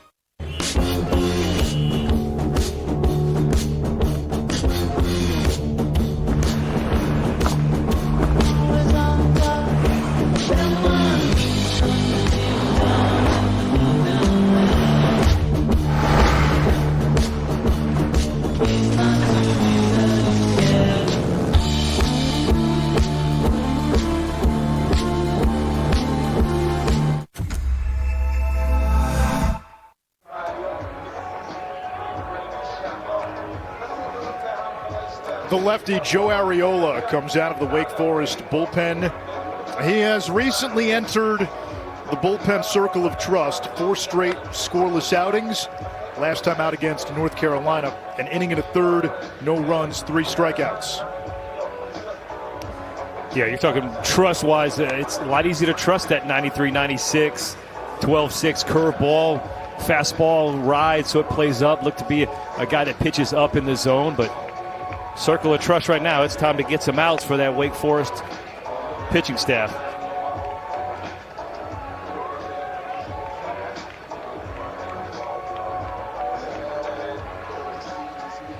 ECU was able to tag Chase Burns for 4 earned runs. He had given up 4 earned runs in his previous 5 starts combined. And they ran up his pitch count, got him out of the game with no outs here in the 6th inning. Nowak the hitter. Bunting situation. Will Coxon at first. He squares and ducks.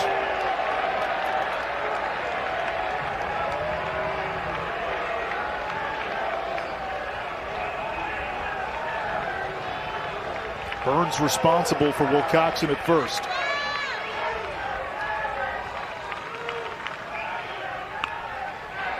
Bunted in front of the plate. Looked like they may have had a play at second, but nobody was covering. And Nowak is thrown out at first. Sacrifice successful into scoring position, Will Coxon. I agree with you, Anish. Yeah, the ball's bunted hard, and Seaver King gets there, but look at Merrick Houston. He's not on second base, and that's where King sees that and goes, oh, I got to go to first base. Houston just needs to stay at the bag and let the pitcher, Arriola, go get third base.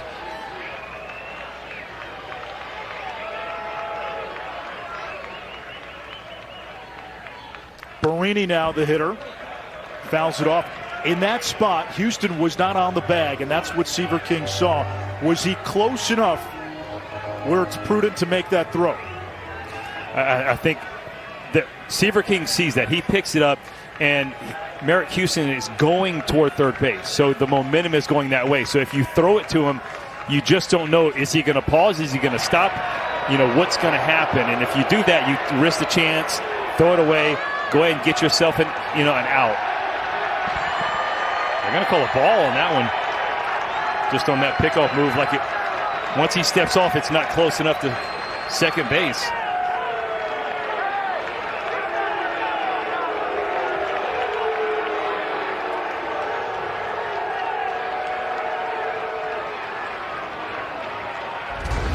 I know this is here to speed up the game, but as a pitcher, it's so tough because if you're not ready to pitch, you're taught, hey, well, I got to throw this pitch with conviction. We used to could just step off. Now he can't just step off. It's going to pitch clock violation. And since he throws it to the shortstop, not at second base, he's getting called on that. Yeah, so it is a pitch clock violation. So Barini is now up in the count 2-1 instead of 1-1. Wilcoxon at second. Check swing, strike two.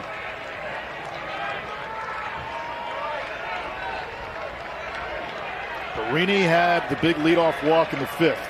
Came around to score the game-tying run on a double by McChrystal.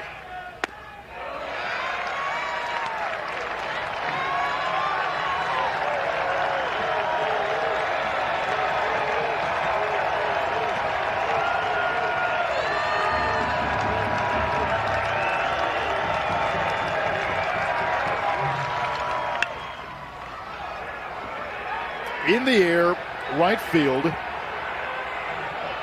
Winne makes the catch. No advance. 2 outs.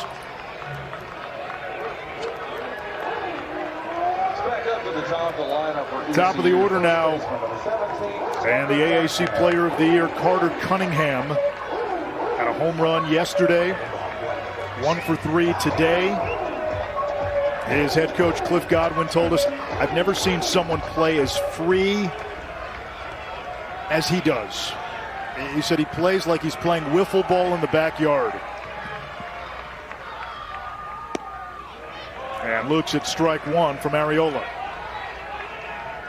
When you just look at the lineup, you see why Arriola is in the ball game. It was Nowak left-hander. Barini's supposed to be a switch, but he's staying left-on-left matchup. And then you got 4 or 5 straight lefties at the top of this lineup.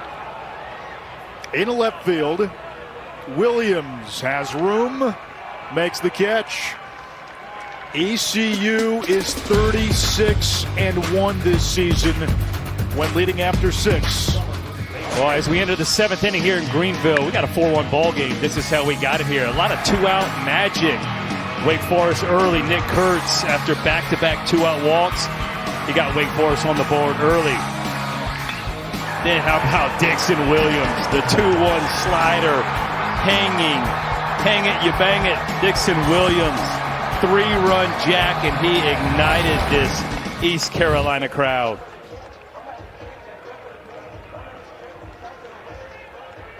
Trey Savage still on there for ECU into his 7th inning of work.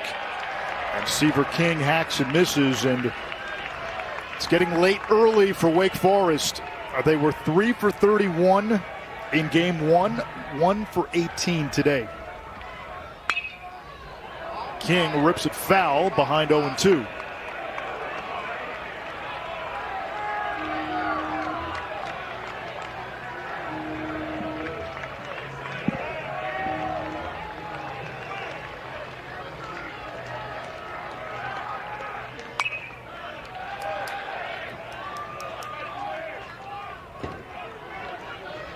The winner of this game gets the loser of VCU Evansville tomorrow. The loser of this game goes home. Elimination game.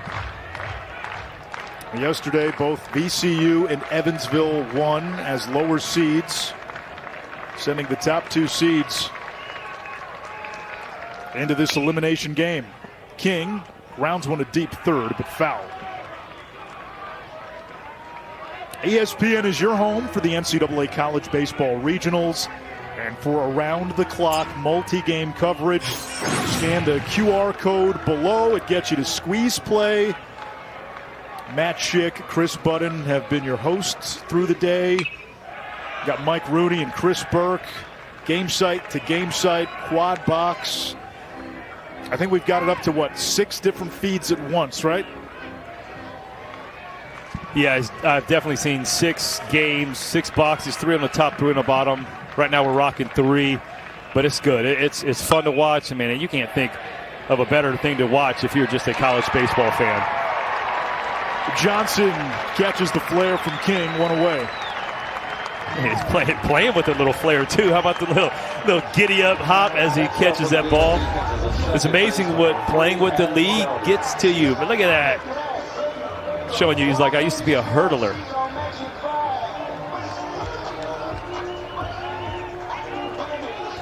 He's got a future with the Bananas maybe after college baseball. He just has to turn that hurdle into a backflip catch. That's a tough ticket, man. The Savannah Bananas, that is a tough ticket. Adam Tellier's 0 for 2, reached on a fielder's choice in the 4th. Up and in. Savage over that 100-pitch threshold.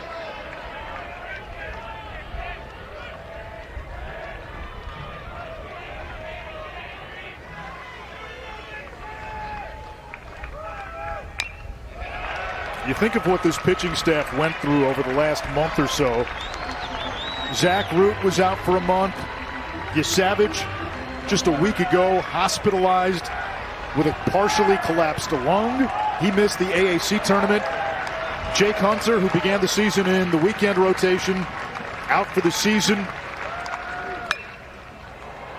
As this one is skied to center field. Johnson right there in his tracks for the second out. And then ECU's closer, Wyatt Lunsford-Schenkman, dealt with some arm soreness. He missed about a month before coming back before the conference tournament. They've used 10 different starting pitchers this season, and really the belief around this team was if our pitching is healthy, and Root, Savage, Lunsford-Schenkman are as healthy as they've been in a while, they feel that they can make noise here in the month of June.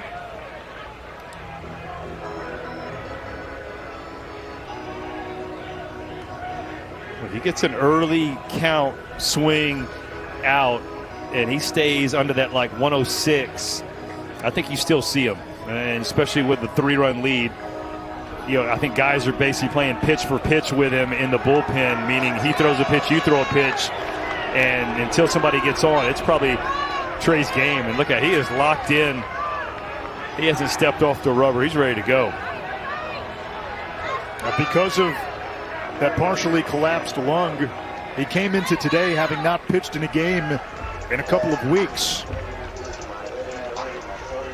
Last time out, a season high, 119 pitches. There's nobody. The guy just got in the box. On the ground to first. Cunningham retires. Morales bumps into Savage. Coach Patrick Murphy watching this game.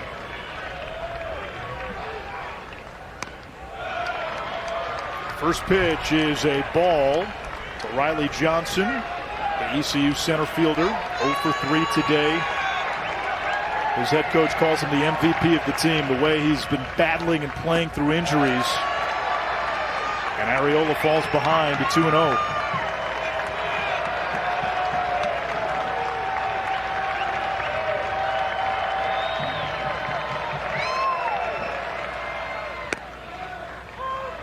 Strike one. Insurance runs to Anish in this inning allows you to maybe have a little bit longer leash with Trey Yosevitz. Because I know you got to win this ball game. That's what you're thinking. But hey, how can we save bullets for what could be coming, is stretch out Yusevich, who has gone deeper, right? He's going 119. We know that. Last inning was really good. The stuff looked good. 3-2. Well, the challenge for anybody who loses that first game in a regional, how to manage your pitching staff.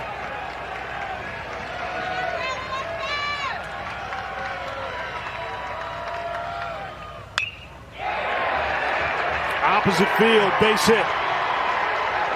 Johnson makes the turn. And into second with a stand-up double to lead off the seventh.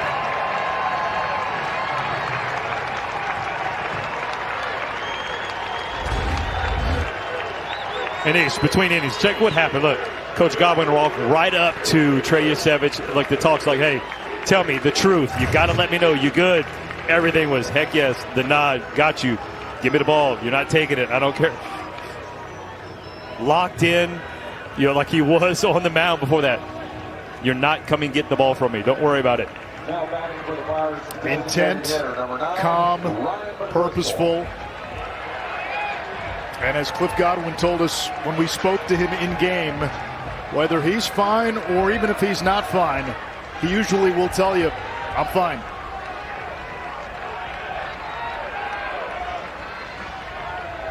McChrystal had one of the big hits for ECU, an RBI double. This one lifted to center. Morales makes the catch. Johnson bluffs. 1 out.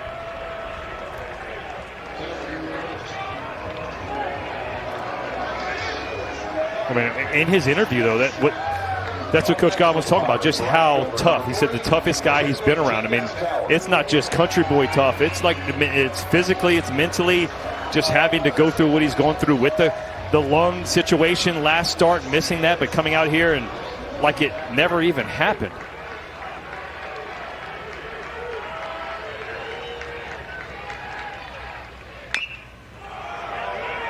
Dribbled to first. Kurtz beats Jenkins Cowart to the bag. Johnson moves to third. Lance, it was interesting because around the college baseball world, when Trey Yusevich has a partially collapsed lung and spends a couple of nights in the hospital, people were worried not just about his status for the regional, his overall health, but also would that impact him in any way? And then when you talk to the folks around ECU, they downplayed it. Believe us, it's not a big deal. It's not as big as it's made out to be. He'll be fine. He went through his bullpen. Everything was okay. And a lot of times when you hear that, you can become cynical. And sometimes you say, well, that just might be gamesmanship. You don't want to tip your hand if your pitcher isn't completely right. But Trey Yusevich has been fine. He's looked like the Trey Yusevich we've seen all season long. Yeah, there's no question marks. He's checked the box. Does he feel good? Yes. Is he the same guy as he was before that? Absolutely. And the mark of those good starting pitchers, they get better as the game goes on. If you don't get to them early and you let them settle in, the stuff just gets better. It doesn't care how the pitch count gets up there. The stuff's starting to get good because just the mentality of the focus of locking in and staying in that ball game, because it is his ball game. And it's his ball game because of the batter, Dixon Williams. Williams hit a 3-run home run with 2 outs in the 5th inning. And that is the difference in this game. It broke a 1-1 tie. His 9th home run of the season. And now he's ahead 3-0. Johnson at third. Time is called. Intentional walk.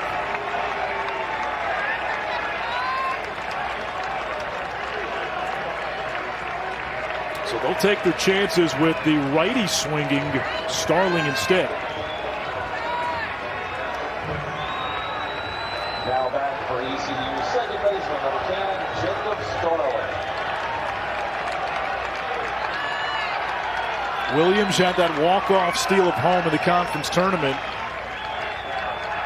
Pretty good speed on the bases with Johnson at third. You could try something.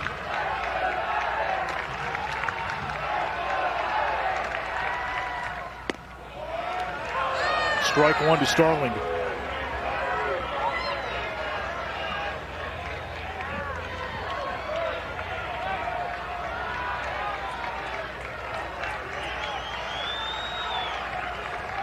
Ariola from the stretch.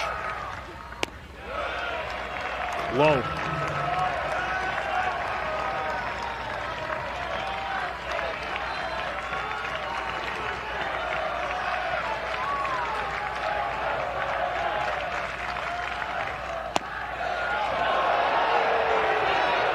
One and two. We have not seen that pitch called consistently all afternoon for both teams.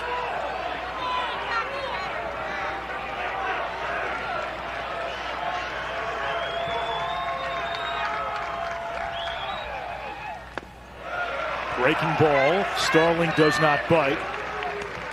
Man, such a good pitch, especially you flip the breaking ball early, get you a strike, and then you go fastball in. And even if it is off, whatever, you get the strike called, that makes that back foot breaking ball even better. So heck of a take right there by Starling not to chase it.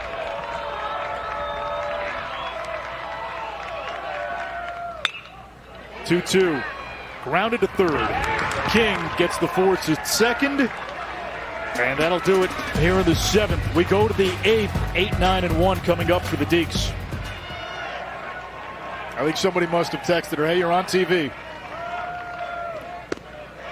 Feeling good, though. Lil Joe, 2 scoreless innings, and that you saw Mom in between. We saw her between innings, just wiping the sweat like, whew. You know, parent, that's one thing I'm starting to experience is my son's going to be a senior, and you just want to be. I want to go do it, man. It's hard to just sit there and watch, and watch that just because you know it's just so hard on you to sit there. Meanwhile, Javar Williams has worked the count to 3-0. 8-hole hitter against Yesavage, whose pitch count continues to climb. And a strike. 3 balls and a strike now. Yesavage, again, his season high, 119 pitches 2 weeks ago against Rice. Wake looking to get base runners. 3-2. If they can get 2 of the next 3 hitters on, that gives Kurtz a chance to tie the game.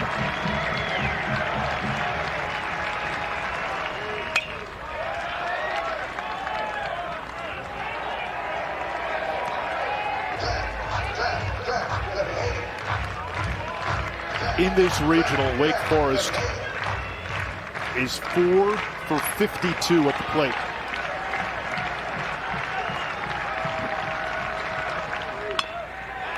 Check swing foul.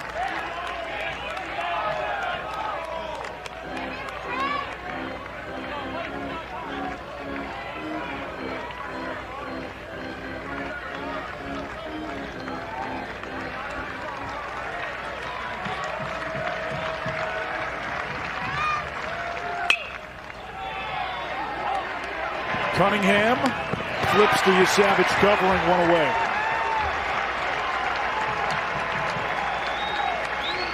I mean, Yesavage right now, Anish, everything just looks the same. The mechanics are still the same. You're talking pitching in the 8th inning. He's 112 pitches deep. The body's got to be tired, but it still looks the same. And that's why when you talk about repeating your delivery and what makes guys special is because the arm, the hand release, everything's in the right spot because they do it with such consistency. A young man who began his career as a flame-throwing reliever a few years ago, moved to the rotation last year, was outstanding a season ago, and this year he's been one of the best pitchers in America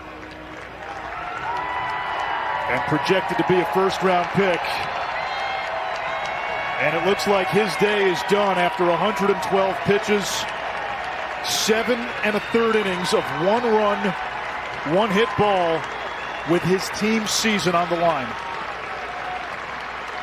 Listen to this ovation.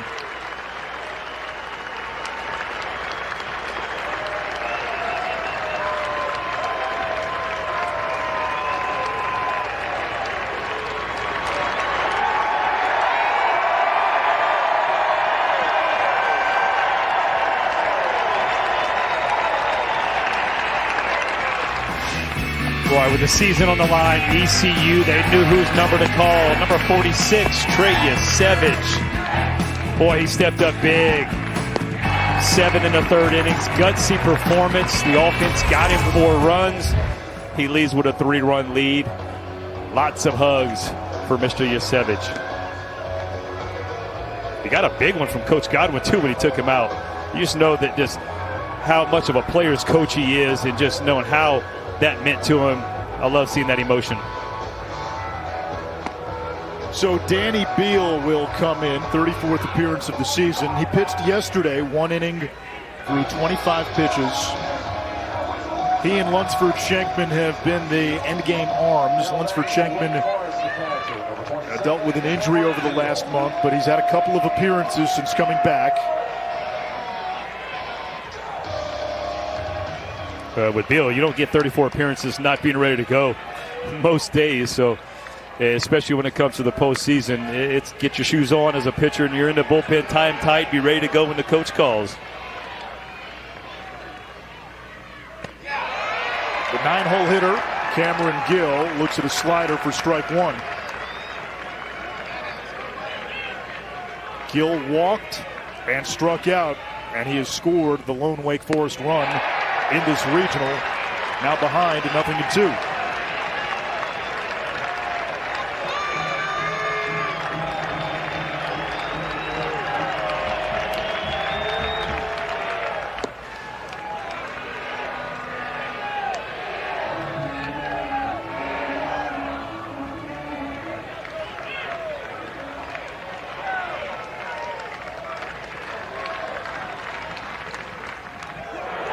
Hit him. And that turns the lineup over for Houston.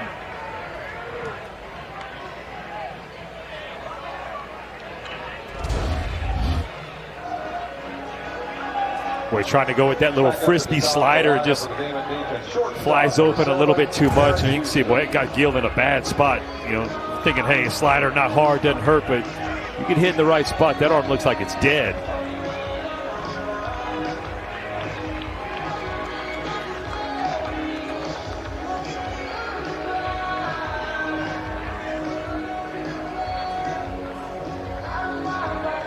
Merrick Houston is the batter, the leadoff man. 0 for 2 with a walk. If he can get on, Kurtz will come up as the tying run. Off the plate away, 1-0. You know, and the biggest thing about this, though, Anish, is it's not just Kurtz. You're talking, let's go 2, 3, 4, 5, and 6. It's 22 homers, 20 homers, 18, 16, 13. So it's guys in the middle part of that order. They can do damage, and you mentioned one more guy gets on. That's tying run out of any of those guys can leave the yard, tie this ball game up.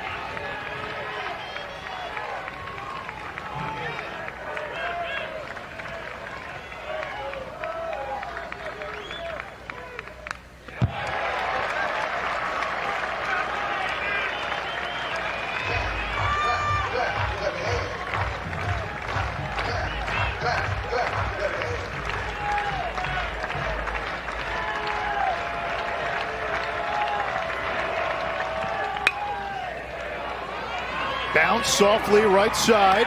Starling doesn't have a play. And the Demon Deacons bring the tying run to the plate. And their big slugger, Nick Kurtz.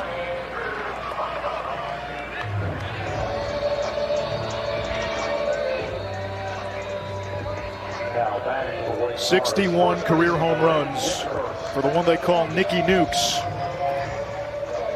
And he has the only hit of the game for Wake Forest today, an RBI single back in the third.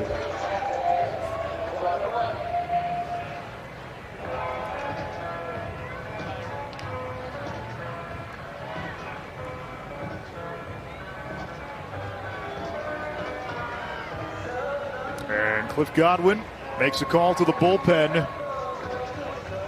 So the day is done for Danny Beal after just 2 batters. Infield single and a hit batsman, and Aaron Groller, the lefty, comes out of the bullpen.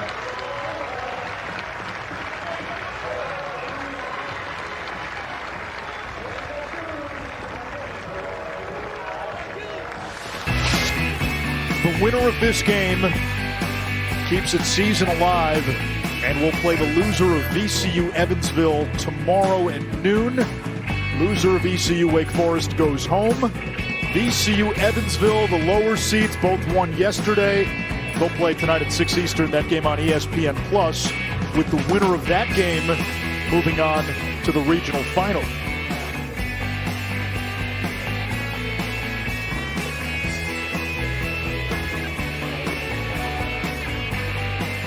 We have seen some exceptional pitching performances in this regional. Deverman, the freshman for Evansville, 8 innings of 1-run ball. Gordon, 7 2/3, no runs, 2 hits, 13 strikeouts against Wake Forest. Yeah, both those lefties were really, really good. We got to see some high-quality lefties on Friday. They brought the righties and Birds and Yasevich for us today, but still, I love that freshman performance. I mean, opening game, ECU Regional, the home team, the home crowd. He dealt with so much, and he looked like he had ice in his veins.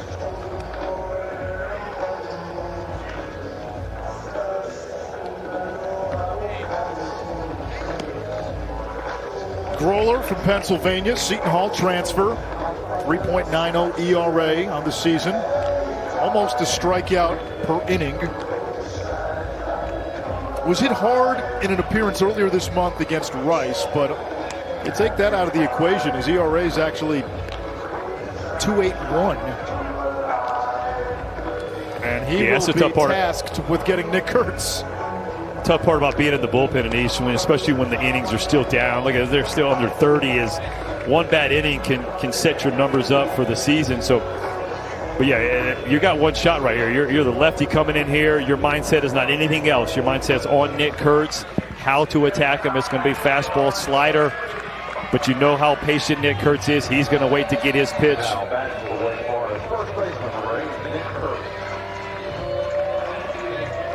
Kurtz has drawn comparisons to Jim Thome. Elite pitch recognition. His head coach calls him the best hitter I've ever coached. And he takes low. Power to all fields. 1 for 2 today with a walk, a single, and an RBI.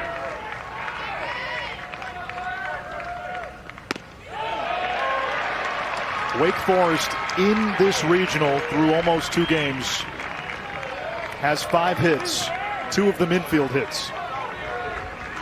Yeah, that's the biggest shocking stat to me, because this is a lineup that could have carried a ball club through a regionals, through a super regionals, and making a World Series run.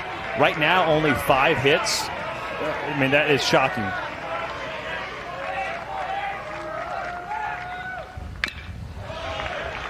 Two balls, 2 strikes. 2 on, 1 out. Top of the 8th.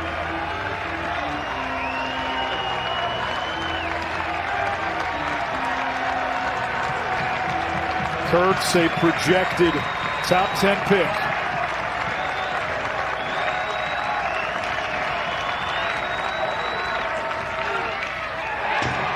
Stays alive. Just got a piece.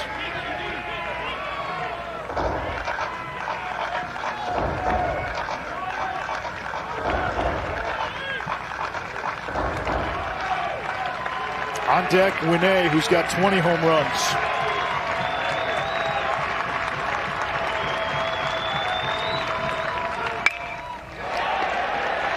Popped up. Shallow right center. Barini, the shortstop, makes the catch for an adventurous out number 2.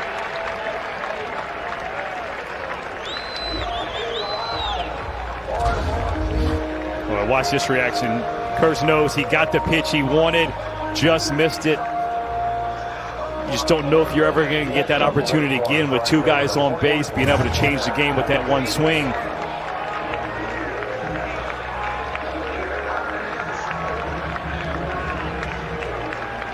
Like I told you, Nish, you're coming in, you got one shot, you got one job. You don't worry about the next guy.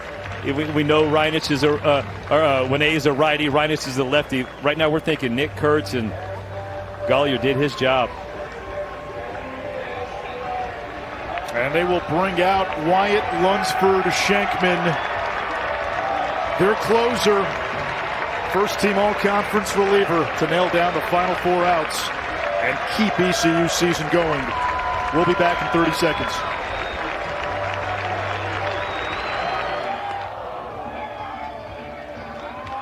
Yeah, you talk about the hardest outs in a ball game right here. The last 3-4 outs.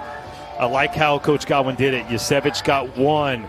Groller came in to get another one. He didn't want to bring in Shankman to be able to get that many, and so just finish an inning, sit down, come back out there. You're going to see a heavy dose of sliders, sinking fastball sliders. And it's only his 3rd appearance since April 20th. He was out with a forearm issue May 10th against Tulane. Came in, did not record an out. And then against Wichita State in the AAC tournament, 2/3 of an inning, 1 hit, 1 run. He did walk 2, and he struck out a batter. Not much going offensively for Wake.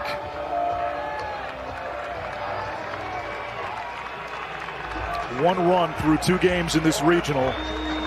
But a chance here. Winne represents the tying run. He has 20 home runs on the season, but he's just 1 for his last 18.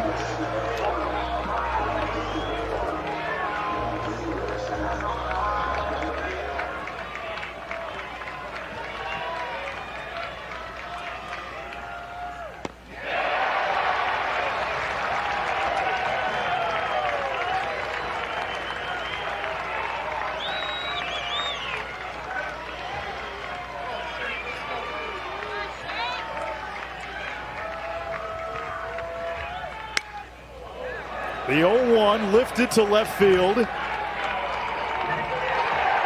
catch is made, and Lunsford Shankman gets out of the 8th, stranding 2 inherited runners.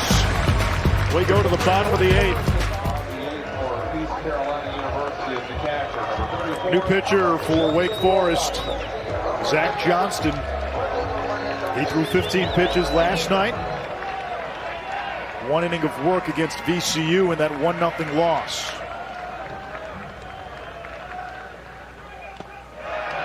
And low to Justin Wilcoxon, the ECU catcher, who is 0 for 1 with a pair of walks.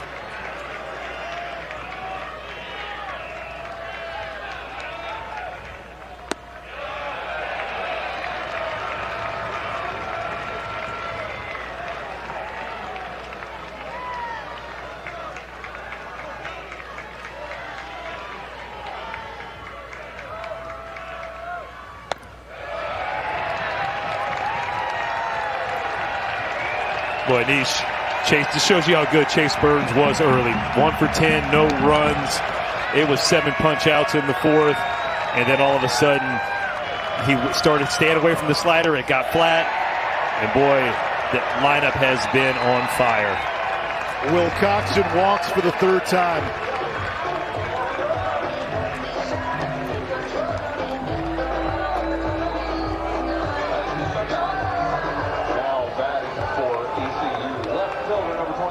The 5th inning is where ECU scored all 4 runs. And that inning started with a leadoff walk to Joey Barini, the number 9 hitter.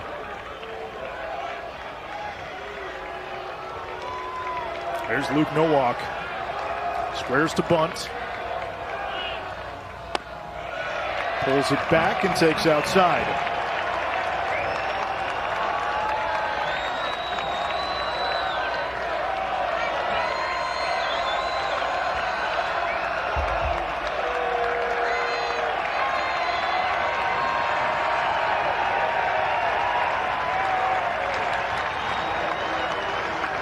I like the thought process of the bunt right here. Just try to get a guy in the scoring position. You're trying to get one more insurance run to where one swing of the bat can't beat you. I mean, we've talked about Keith LeClaire Stadium. It's a hitter's ballpark. It hasn't played like it through this regional, but you just never know because we saw how close that was last inning off the edge of the bat. I mean, who knows? And so being able to get that 4-run lead is a big thing for this offense right here. This has been one of the most successful programs in college baseball. This is their 34th trip to the NCAA tournament. And they've won regionals. They've hosted regionals. They've been to super regionals. Trying to get to Omaha for the first time. Should ECU come back and win this regional, they will be paired with the winner of the Knoxville regional, where Tennessee is the #1 overall seed.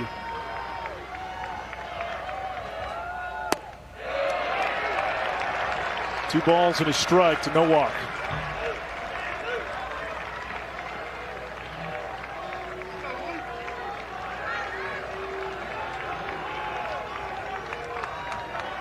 Third baseman King in on the grass, playing for the bunt.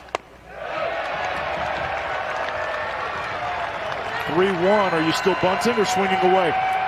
Well, I think you're still going to do what he's doing. I don't know if he's really even wanted to try to bunt. He's just showing it early, because right there he pulled back pretty quick.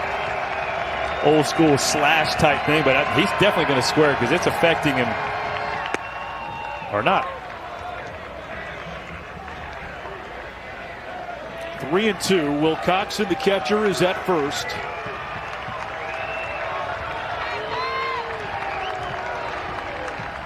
Runner does not go, and this one lifted into left field. Javar Williams for out number 1.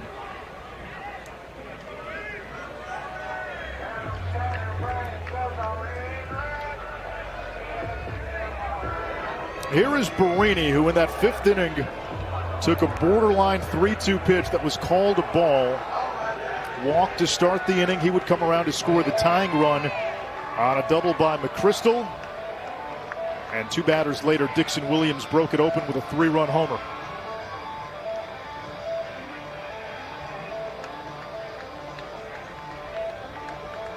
Pitching change for Wake Forest. We'll take a break as well. Back after this. This game was billed to be a pitcher's duel of pitcher's duels. Chase Burns for Wake, Trey Yesavage for ECU. Yesavage had the better line. 7 1/3 innings of 1 run, 1 hit ball, striking out 6. And ECU 3 outs away from extending its season.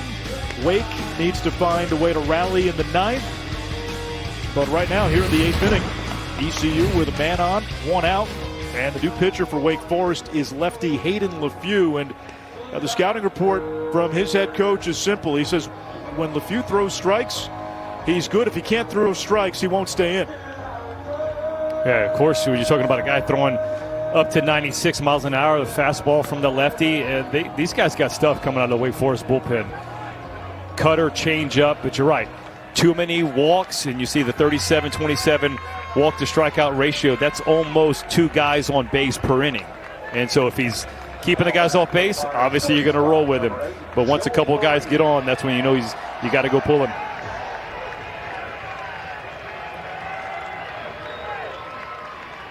Barini, the number 9 hitter,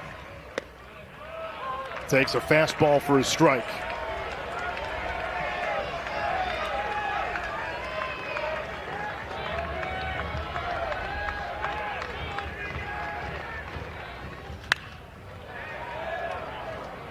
Another chance for Williams in left. 2 down.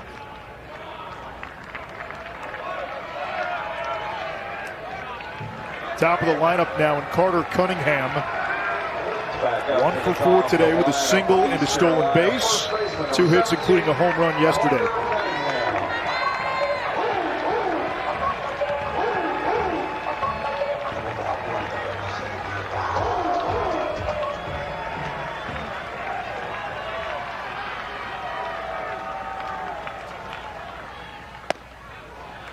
Strike 1. One of the things ECU does so well, their lefties hit lefties, and they put the ball in play. Wake Forest came in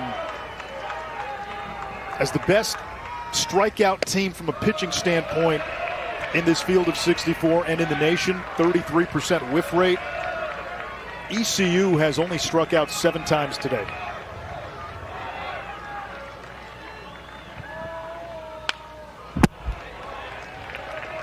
Well, you got to think where we started. Through 2 innings, both starting pitchers had 4 punch-outs. So it looked like we were on that kind of pace that they've kept all year, where both guys are well above 14 strikeouts per 9 innings, and then it just kind of started to fizzle away. Guys started to take pitches a little bit more. Down the left field line, Williams can't make the play, foul ball.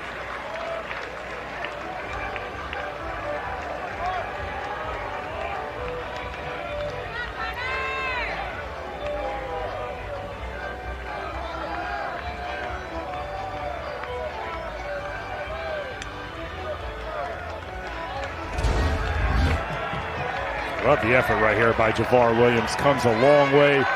A little hesitation toward the end, but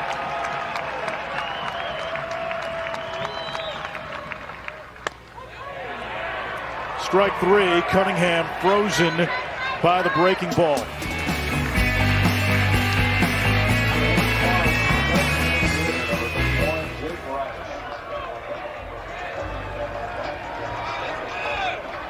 ECU pitching has held this powerful Wake Forest lineup to 2 hits. Reinisch leads it off in the 9th against Lunsford Schenkman, and he takes low for ball 1.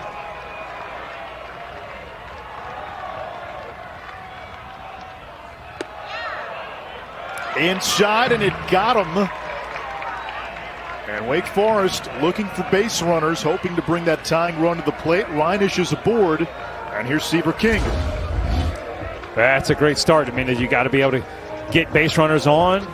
Is it the baggy pants? I don't know, but heck, you'll take it any way you can just to get something going.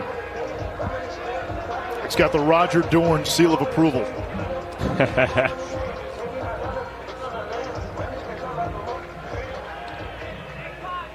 And this brings Cliff Godwin out of the ECU dugout.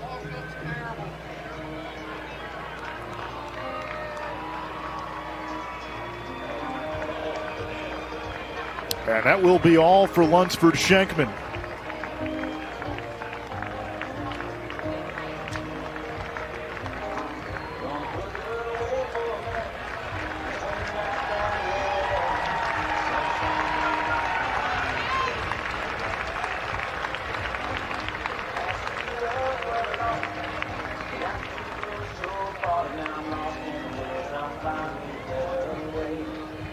Colby Wallace out of the bullpen, 4th appearance on the season. Flashback to Friday. Pitching has been the story here in Greenville. Kenton Deverman, 8 innings of 1-run ball for Evansville, the 4 seed. Christian Gordon, 7 2/3 shutout ball, 13 strikeouts for the 3 seed VCU. When you get pitching performances like that, that's how the underdog moves on. It sent ECU and Wake Forest into the Saturday noon elimination game. Pirates with a 4-1 lead here in the 9th. Yeah, this is the 1 of 2 upside down brackets, right, Anish? The Arizona Tucson Regional. Arizona, the number 1 seed, and DBU, the number 2 seed. Both took it on the chin. How about that right there, though? Wake Forest 1-14 when trailing after 8. ECU has been locked down entering the 9th with the lead. So they turn it over to the freshman Wallace, who's a two-way player. And he's made 3 appearances, all out of the bullpen, all coming in the last 2 weeks. 5 innings, 3 hits, no earned runs. And he will be tasked with getting the final 3 outs unless ECU goes back to the bullpen one more time.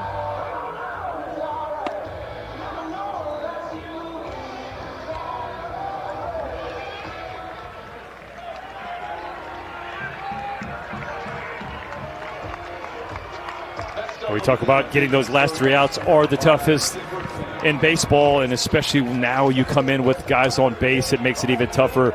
But as a mindset for Wallace, you're going, hey, nobody's on base. You're worried about the hitter and the hitter only, because that run will not beat you. Seaver King, projected first-round pick, looks at strike 1 from the freshman.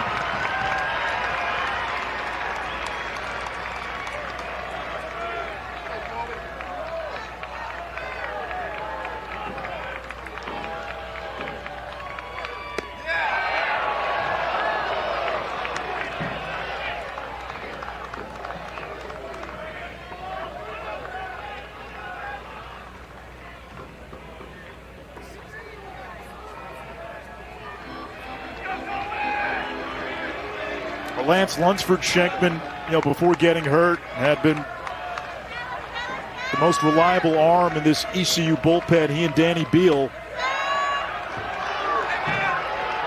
Only his third appearance back after missing about a month. And Wallace has pitched well down the stretch. It tells you how much confidence they have in this young man. Absolutely. You're thinking season on the line. Guy's got 5 innings and a freshman, and you give him the ball in the 9th inning, right?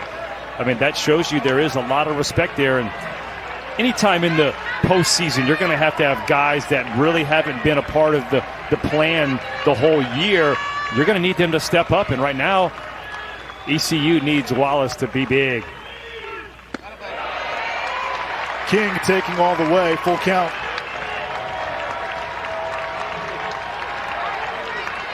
Tellier is on deck. He's got 13 home runs.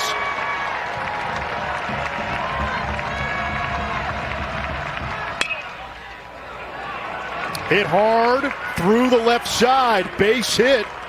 And Wake Forest cooking in the 9th inning. 2 on, nobody out. And Tellier represents the tying run. Nice swing right there by Seaver King. And it's just knowing fastball's coming. Hey, you mentioned first round talent. He knows what to do with a fastball. Next up for the Demon Deacons, second baseman, number 3, Adam Tellier.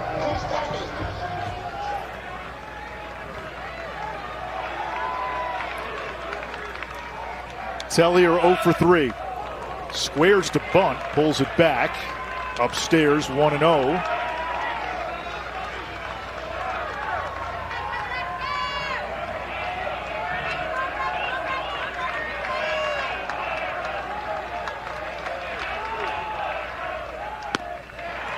There's a strike. There is action in the ECU bullpen. The lefty is Eric Ritchie. The right-hander, Charlie Hodges. I mean, Anise, conventional wisdom says you're going to be bunting to get the, runners in scoring position, especially next. Little flare to left field, and the catch made. Nowak off the end of the bat, 1 away. ECU 2 outs away. Boy, off the end of the bat, that ball just kept diving. Luke Nowak thinks he's got a beat on it and realizes, oh no, I got to get out there. Heck of a play. Now batting for Wake Forest, center fielder, number 24, Antonio Morales. Antonio Morales is the hitter. 2 for 3 yesterday, 0 for 3 today.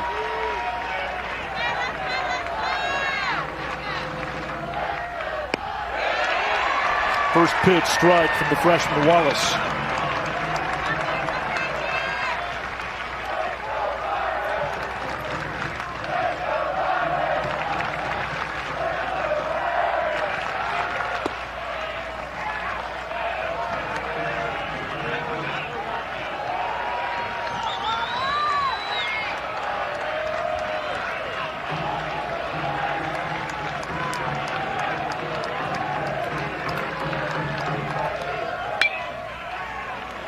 Line, base hit, right center field. That will score a run. Reinisch comes around and scores from second. King moves to third. It's 4-2. And now the go-ahead run comes to the plate.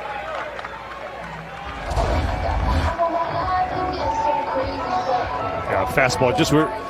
Wallace is just spending too much time in the middle part of the plate. Did it with Seaver King. Now right there, Morales. Good hitters are going to get to that ball. We got a little action.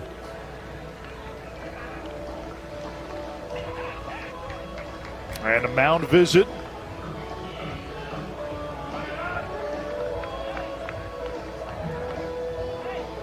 It was easy for about 7 1/3 innings when Trey Savage, as the kids say, shoved.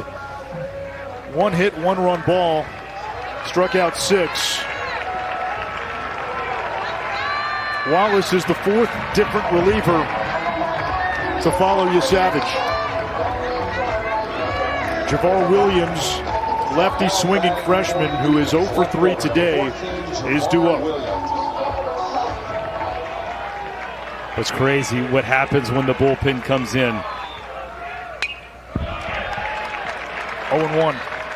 Yeah, now you're going to see guys get a little bit more aggressive, knowing that, hey, you're the winning run, tying winning run. You know, in the ninth, you're taught, hey, take till you get a strike unless you're the tying run. Now that you got a couple of guys on board, you're the winning run because one swing of the bat.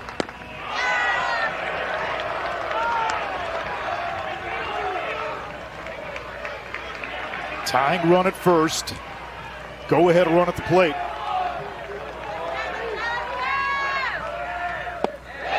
Swing and a miss.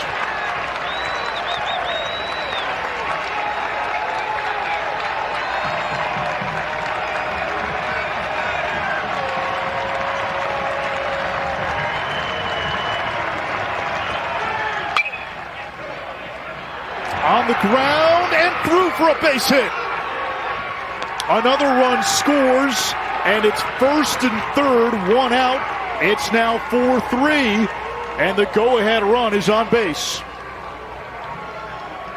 Boy, and these both the ground balls that have gotten through right off the bat. My mind sets they can double play, but it's one of those where they're playing a little bit more of the pull. Umpires threw almost to his legs, just out of reach. Another first and third, and the Wake Forest lineup has woken up.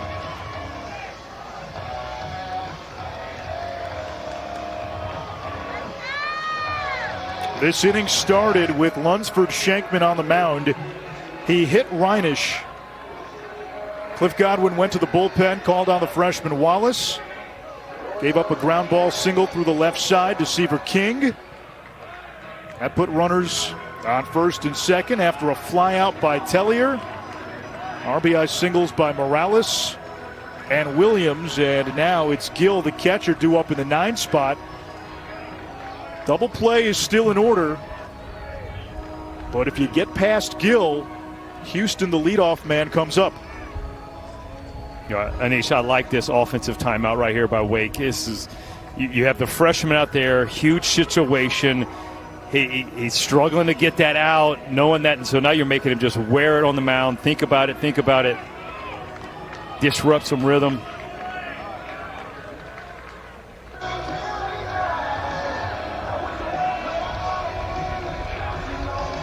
Now batting for Wake Forest, the catcher, number 27, Cameron Gill. Gill officially 0 for 1. He walked and scored in the third and was hit by a pitch in the 8th. Bunts. No play at home. The throw to first is offline. Everybody's safe and the bases are loaded for Merrick Houston.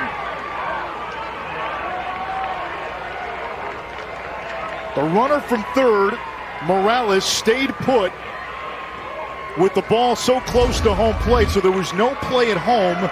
And the first baseman, Cunningham, airmailed the throw to first. I love the bunt play. You see Williams bluffs to third base like they're going to pick, and that drives the runner, Morales, back. And Cunningham comes charging in at the plate. They played the defense to perfection, but Cunningham not able to make the throw. Keeps it one out in this inning, and what it does is if it keeps it like this, you know, if you stay out of the double play, it allows Nick Kurtz to come up in a winning situation. And here comes Cliff Godwin. So he went to the freshman Wallace, who had been pitching well. Had only made 3 previous appearances, a two-way player. And really, Lance, you know, some of these balls weren't hit that hard. You know, sometimes, yeah, you just got to get, it's all about execution, right? I mean, you put pressure on the defense and you got to make them make plays. And right there you saw they executed it at the beginning, but just couldn't make the throw. Out of the bullpen comes Jackson DiLorenzo, freshman from Cortland Manor, New York. Now pitching for ECU, number 30, Jackson He last pitched in the AAC tournament against Wichita State, a third of an inning, 3 hits, gave up a run. He has given up a run in his last 6 outings. And he'll face Merrick Houston, the leadoff man for Wake Forest. So The Demon Deacons began this inning down to the final 3 outs of their season. They've cut it to 4-3, tying run at third, go-ahead run in scoring position at second. They've got Houston and then their big slugger Kurtz on deck. ECU, or they would love the double play to end it.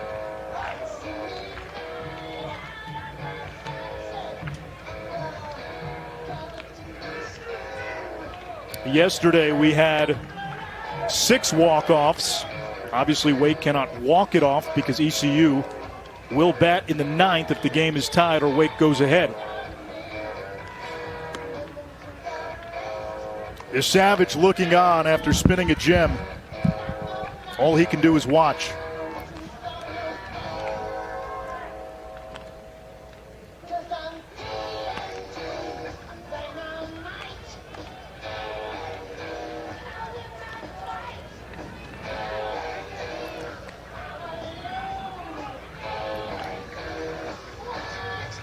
Houston today 1 for 3 with a walk. He came into the regional as Wake Forest's top hitter from a batting average standpoint. 2 grand slams this season.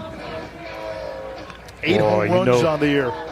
You know, a grand slam right here, how good that would feel. The bats have woken up for Wake Forest.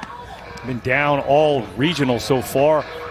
It's been a tough last couple postseason games, finishing up the College World Series and entering this one, but a big hit right here. Whew. That's the type of tension that locks the human throat.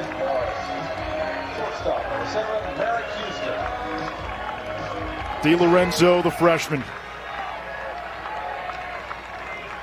against the sophomore Houston. Breaking ball high, 1-0.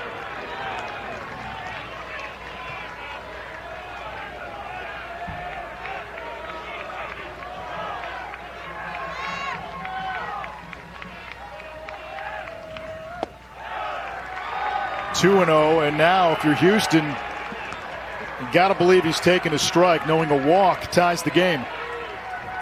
No question. I'm standing there. I mean, you're going to time him up. You're going to do everything you can. But, yeah, there's no way I'm swinging the bat right here. Strike 1.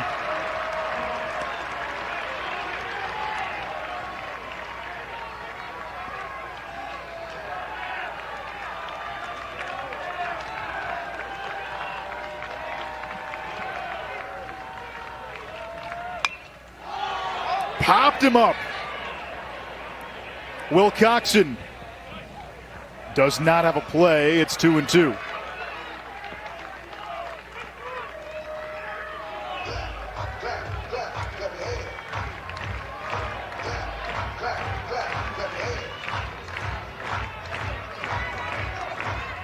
It's an elimination game. Winner plays tomorrow, loser goes home.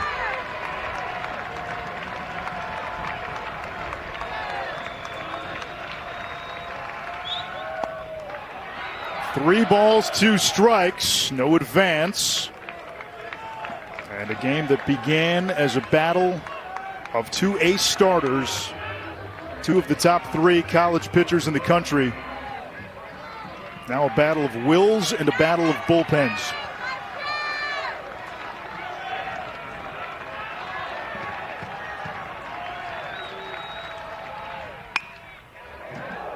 Houston fouls it off. That might have been ball 4.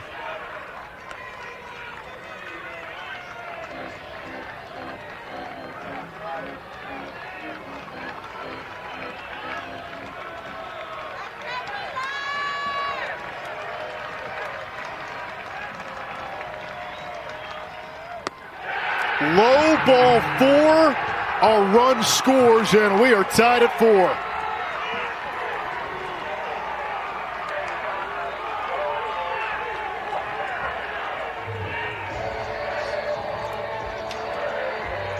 What a 9th inning comeback from the Demon Deacons so far. And it's not over because you got 1 out. You got Nicky Nukes coming up. They have quieted the East Carolina crowd.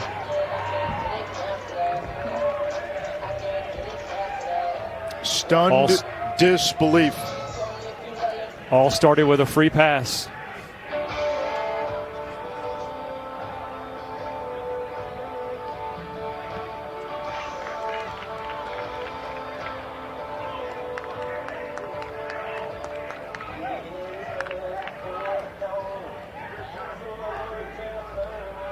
Eric Ritchie, the left-hander, out of the bullpen to face Kurtz in what is now a tie game.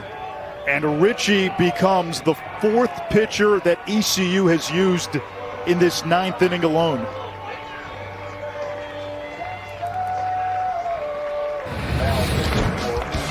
Anatomy of a rally, Lance. It started with that walk and then a couple of singles that found a home. Yeah, some CNI singles just kind of making it through. Thinking off the bat, might have opportunities to turn double play. Good base running. Bad execution on defense. And then walking in a run ties up the ball game. Again, though, you still have to feel like the game's not over, right? You could still make a pitch. You're 1 pitch away from getting out of the inning. Your offense still has a shot. So that's your mindset, is not allowing it to get too far out of hand. And so just going out there trying to get this hitter. Hindsight, obviously 2020. If you're Cliff Godwin and you can do it again, are you leaving Lunsford Schenkman in instead of yanking him after one batter? Well, hindsight 2020, you're going to go ahead and leave Trey Yusevich in a little bit longer, because for the most part, once that happened, that's when it started to unravel. But again, you don't want to push a guy who's at 112 pitches, but he showed you he could go 119. But if there's any chance to push a guy and have him go a little bit longer, it's when the season is on the line. He just got the sense with Lunsford Schenkman, who had been so good this season. Again, 3rd game back from an injury. They just didn't feel as confident in him as they had earlier this season before his injury. And so he comes out after hitting Reinisch to begin this inning. A single by King. Tellier flies out. This is with Wallace, the freshman, now in the game. RBI singles by Morales and Williams. And then Gill reaches on that error after the bunt attempt. A walk to Houston with the bases loaded. And now it's on Ritchie to get Kurtz with the bases loaded. And here's where Kurtz is dangerous, not just as a power threat. This is a guy who is chasing the single-season ACC walks record. He'll spit on a pitch out of the zone. He could walk in a run as easily as he could put one over the fence. You're right, and that's the tough part, because the guy with so much power, you know you got to get ahead of him, but you also, in your mind's like, hey, I can't just groove it. I can't just get in there, because then one swing of the bat blows this game wide open. 3 runs in, bases loaded, 1 out. Kurtz with a big cut, 0-1.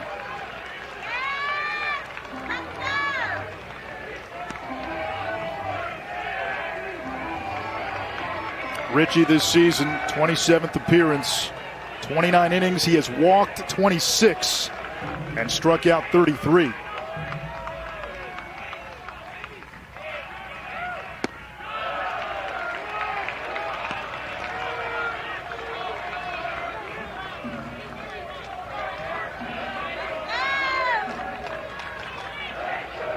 Kurtz is the 8th batter here in the 9th.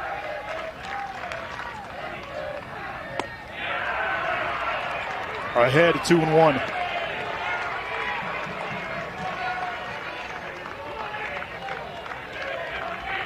Williams at 3rd, Gill at 2nd, Houston at 1st.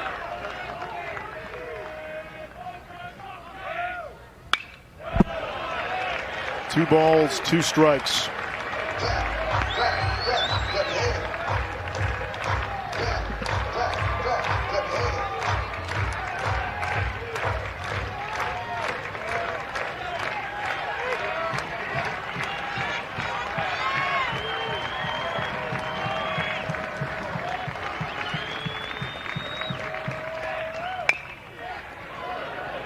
Grounded to 2nd, could be 2. On the bag, 1, throw to 1st, not in time, ruled safe.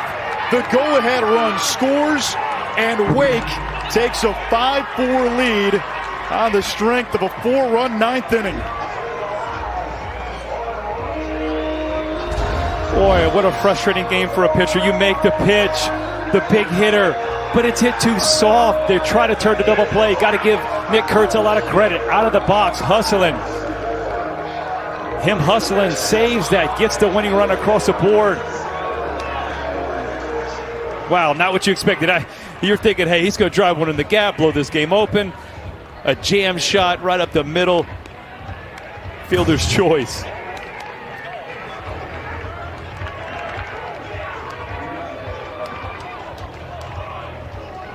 And another pitching change for ECU. Charlie Hodges, the right-hander, the junior, enters the game. It has been a revolving door here in the 9th inning. These last 3 outs have not come easy.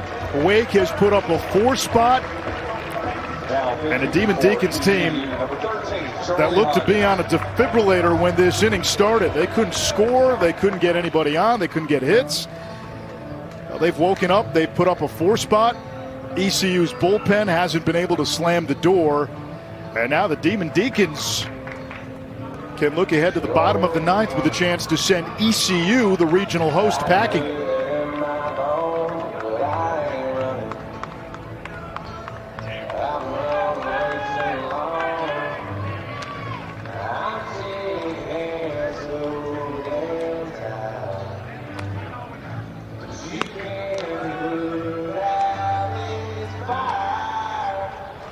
Seventh appearance of the season for Hodges.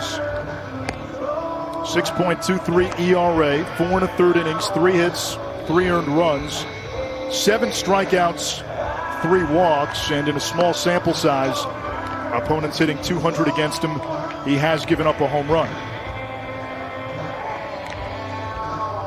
Yeah, biggest thing now, your job, he's got to get the last out. Keep it right here. Allow your offense the chance, right? And once you lose the lead, you just don't want to let that linger and extend to a bigger inning and make it that much harder for your offense. For ECU, hard to find a silver lining right now, but if they can hold Wake Forest right here, you do have 2, 3, and 4 in the lineup coming up in the bottom of the 9th. Boy, just the different emotions that we have seen from the ECU fans entering the 9th inning with a 3-run lead to where we're at right here. You got to give a lot of credit to the Demon Deacons, though. I mean, it was all stacked against them. Yasevich had been really good going through it, but heck, that's the name of the game. You get the starter out of the game, get into the bullpen, anything can happen.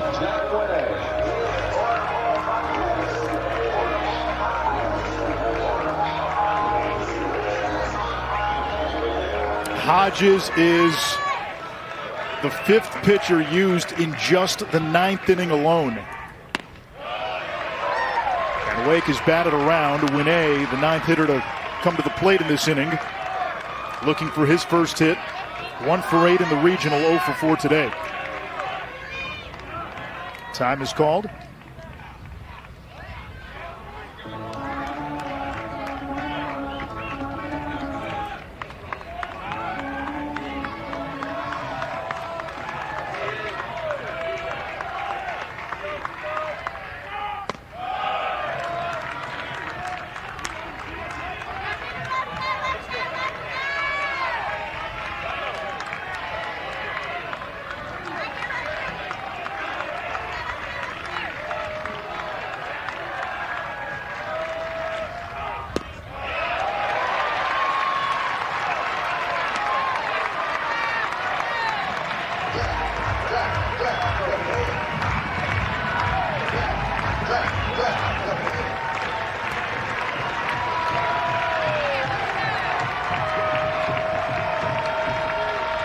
The 1-2.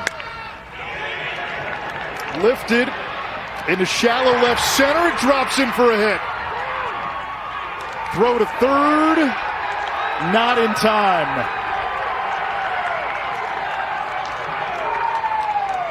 Another run scores. It's 6-4 Wake Forest. 5 runs in here in the 9th inning with the season hanging in the balance. And Anish, the biggest thing is there hasn't been a ball that's really been hit hard. This might be the farthest ball of the inning because it's just been a little dink dive. CNI singles, jam shots up the middle. But a heck of a base running right here. Kurtz getting to third base. They get another guy in the scoring position. They're just trying to extend this inning. Keep it going. A lot of it all too. We think about all this stuff that's happened. You make the play with the bunt, you win the ball game. Yeah. Winne moves up to second on the throw, so second and third. And here's Reinisch, who started the whole merry-go-round. He was hit by a pitch. Ball that brushed him right on the pants. Didn't even get him on the meaty part of the leg.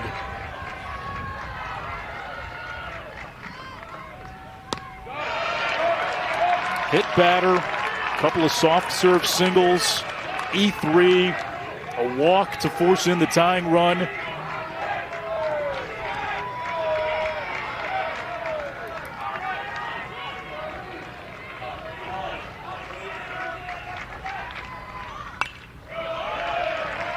One and two.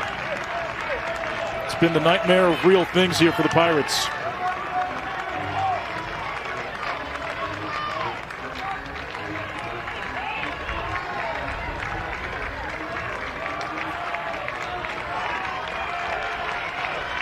Two, 3, and 4 due up for ECU in the home half of the ninth. That one gets away. Kurtz comes in and scores. It is 7-4. Now, did that ball hit Reinisch? Yeah. If it did, Kurtz is going to have to return to third.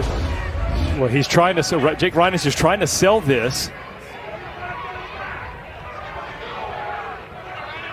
He got his kneecap. He's trying to sell it like it hit him, and then he realizes, wait, they're going to score a run. Maybe not. And that ball does not hit him. It gets away from Wilcoxon. Another run scores. Winne moves to third. Oh, now they're saying it hit him, I guess. It didn't look like the ball hit him there, did it, Lance? Yeah, it's tough because I thought it might have clipped the kneecap because it goes back in a little bit. But that's where, if you're selling it, you're holding the back going, no. On a line, Nowak lays out and makes the catch to end the inning.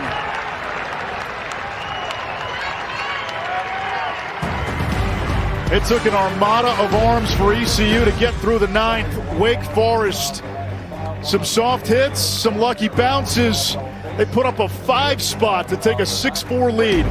Last chance for ECU to keep its season alive. Couple of freshman pitchers thrust in a big spot. 5 pitching changes in that ninth inning. Next thing you know, you look up. Wake's got a 5 spot. They've got a 6-4 lead in an elimination game.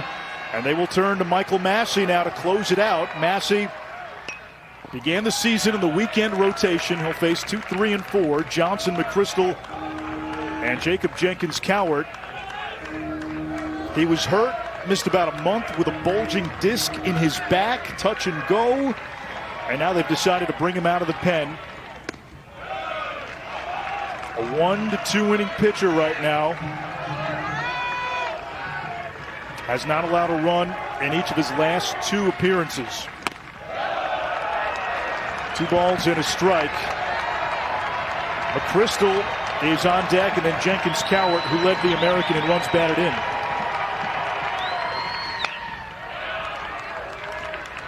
Boy, Nish, an imposing figure on the mound. I mean, as a starter, yes, but when you're talking about a guy coming in the ninth inning, you know, this, I know most guys, we always want to be starters as pitchers, but sometimes roles just find you, and looks like possibly the closing role might be finding Michael Massey. Ground ball up the middle and through. Johnson gets on, and the tying run comes to the plate.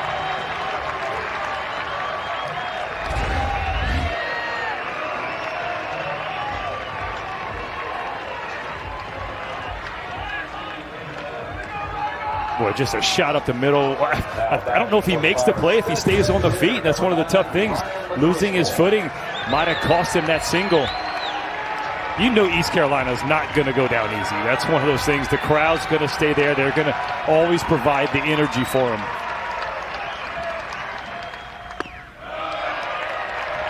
The top half of the ninth inning took 35 minutes.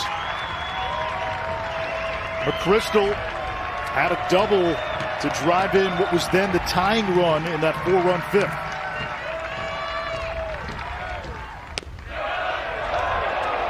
One and one.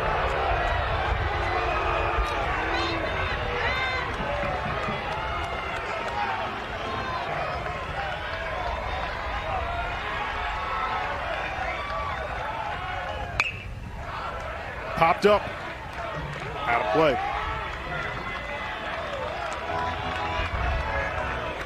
If anything, this regional has been just unpredictable. 4-seed Evansville beat ECU yesterday. 3-seed VCU beat Wake Forest yesterday. This game looked to be wrapped up before a 5-run ninth inning by Wake.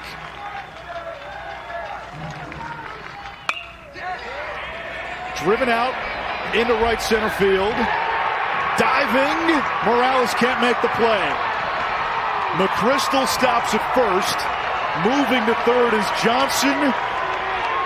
And Jacob Jenkins Coward steps to the plate as the winning run.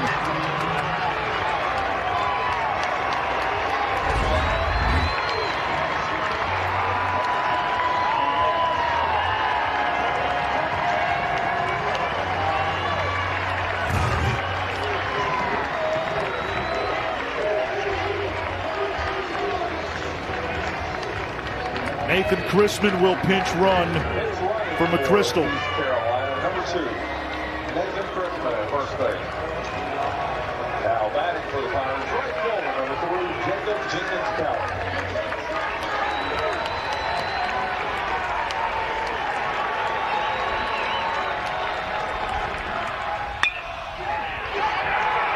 On the ground, base hit right center field. 1 run scores. Chrisman to third. The tying run now 90 feet away, and the winning run at first.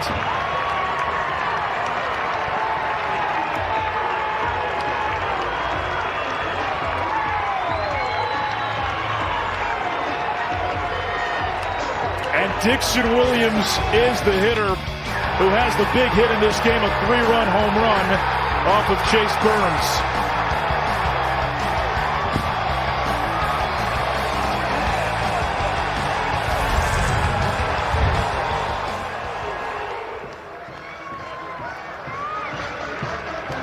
Lance, the old iron axiom, you can't predict baseball. I don't think anybody could have predicted this kind of game, given who the starters were, and certainly nobody could have predicted this ninth inning. Well, that's why you play the game. That's what makes it fun. It's who wants to be out there. Somebody says, give me that ball. Let's go. The amount of momentum shifts that we have had from the 8th inning to the 9th inning, and even at the top of the 9th, now to the bottom. Imagine being a fan of one of these teams.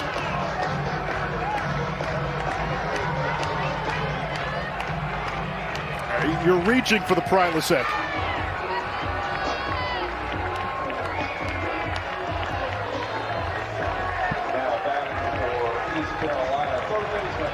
And the stakes for both of these teams massive. There is no tomorrow for the team that loses.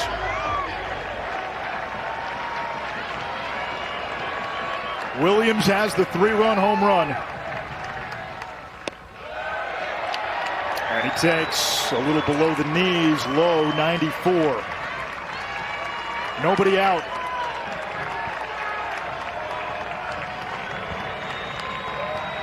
Winning run at first.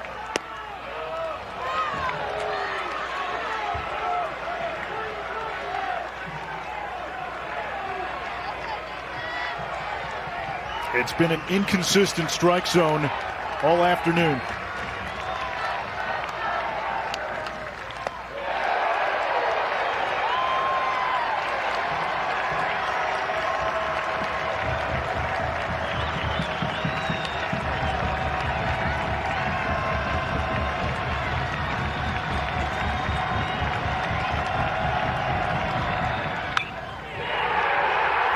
ball through the left side. We're tied at 6. Williams comes through again. They have some trouble with it in the outfield, and the winning run now on third base with nobody out.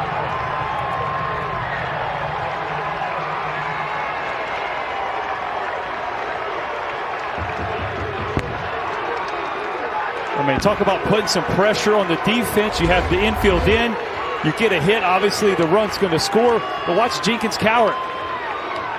Sees a little bobble. Doesn't stop. A little hesitation, but still gets to third base. Something about the Pirate magic. The jungle comes back to life. Fouled off by Starling. Infield is in.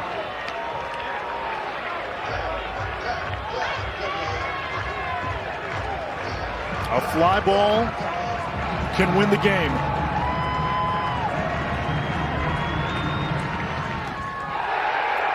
Hit him. Bases loaded for Wilcoxon.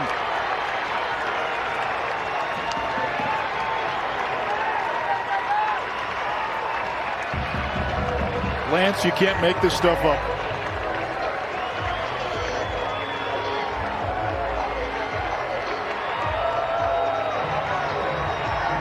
If you're watching on squeeze play, ECU led 4-1 going to the 9th inning.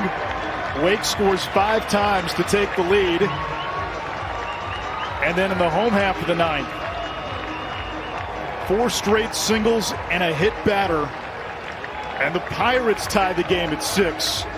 And Wake Forest will go to its bullpen.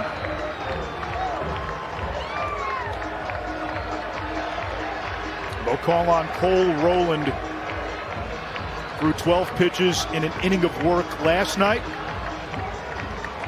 6th-year senior, the anchor of the back end of that bullpen. He comes in with the bases loaded, nobody out. Winning run at third. Yeah, all you can say is wow. I mean, just what we have seen in the 9th inning. Both teams, season on the line, laying it out there. You're just trying to find a bullpen arm that can get you an out.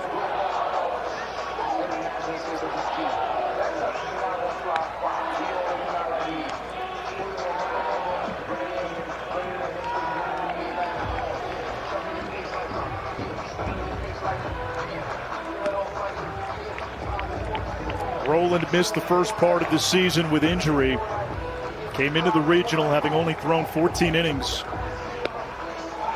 And we saw it last night. His scouting report, Lance, he'll pitch backwards. He pitches off of his breaking stuff and off speed.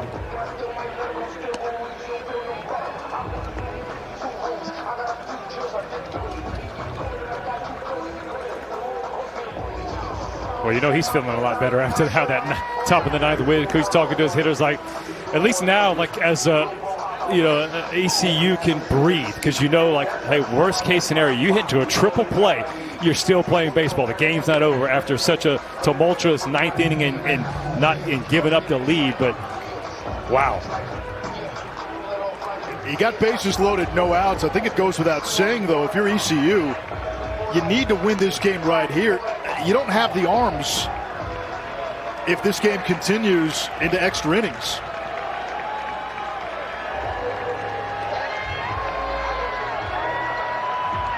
But they're set up, bases loaded, nobody out. Wilcoxon, the senior from Raleigh, North Carolina, lefty swinging catcher who was first team all-conference, with a chance to keep ECU's season alive.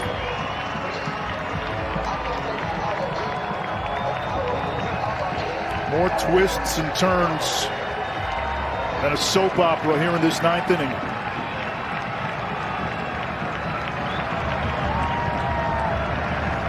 He's walked 3 times today.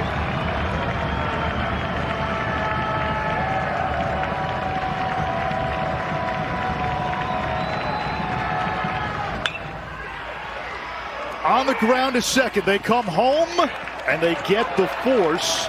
Jenkins Cowart cut down. There's 1 out. Now the infield can play at double play depth. Bases loaded, 1 out. double play back in order. That's a great pitch right here. You see he goes out there and reaches and gets it. Maybe not one to be as aggressive and kind of see what he's got, but nice play right there by Wake Forest. And you're right, in middle infield is going to go back. Ball to the pitcher. You're still going home.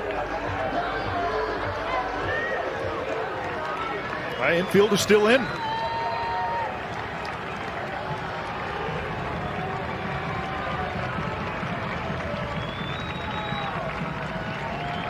Nowak is the hitter.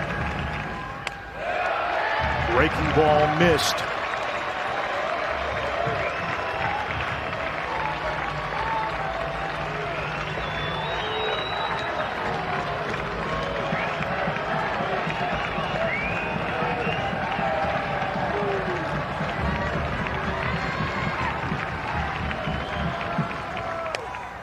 Swing and a miss. Oh, that stuff's nasty. That ball's just coming in 84. Looks like it's a fastball to enter third. Just dives out of there. I mean, as a hitter, you got to let it come to you. You know, you want to be aggressive. You want to be you want to be that hero for the team. Nowak batting in the 8th spot. On the ground and through. Ball game. ECU walks it off.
It's a big wow, Anish. What a game. He goes to the breaking ball again another time, and this time it's up. Luke Nowak sees it up, and when the breaking ball's up in the zone, it's a lot easier to hit. Just puts a good swing of the bat on it, and ball game, ECU season alive still. God, this feels good, doesn't it? A flag of piracy still flies in Greenville. Luke A lot of Nowak. bullpen arms. A lot of bullpen arms are extremely excited after that one. I mean, if you love baseball, if you love this time of year, and you love this tournament, you got a treat today, boy. You got a treat. This was a game where it started with two great pitchers, and then it ended with just a wild 9th inning. Let's welcome in Luke Nowak, the hero, with the walk-off hit. Luke, what were you guys thinking after Wake Forest scores 5 runs in the top of the 9th inning? Well, that we've just been in this position before, and we got one of the best offenses in the country when we're all doing sticking to the approach. So just stay in it, bring the energy, and see what happens. Well, Luke, just walk me through the at-bat, what you're going to see, and just kind of talk me through what happened. Yeah, I mean, we knew he was going to throw a lot of soft stuff. Just staying on that, chase one down and in a little bit, reset my eyes, and just knew stay inside of it, good things will happen. So just not trying to do too much. All I need to do is put a ball in the air, put a ball on the ground hard, and we'll score one. That's all we needed. But Well, that you did. Talk to me about just the atmosphere. I know the jungle was packed. You could hear how loud it was, but just the energy that you guys feed off of that. Talk to me about that. Yeah, absolutely. I mean, this is this is my second regional I've hosted here in my career, and it's unlike any other environment in the country. When we're playing with energy, when we're doing the right things on the field, the crowd really gets into it. It affects the other team, and they were our edge today. this was an amazing game, and you guys had the best vantage point of all of them. I know it almost feels like so long ago, but describe what you saw from Trey Savage out there. Well, that was like the gutsiest pitching performance I've probably ever witnessed in my career. He's going up against another top 10 draft pick, and he just gives it everything he's got. Goes into the 8th inning, unbelievable. Yeah, just the dog out there. Enjoy this one. You guys got a game tomorrow, maybe 2. Yes, sir, absolutely. 2. Thanks, Plan on Luke. 2. Thank you.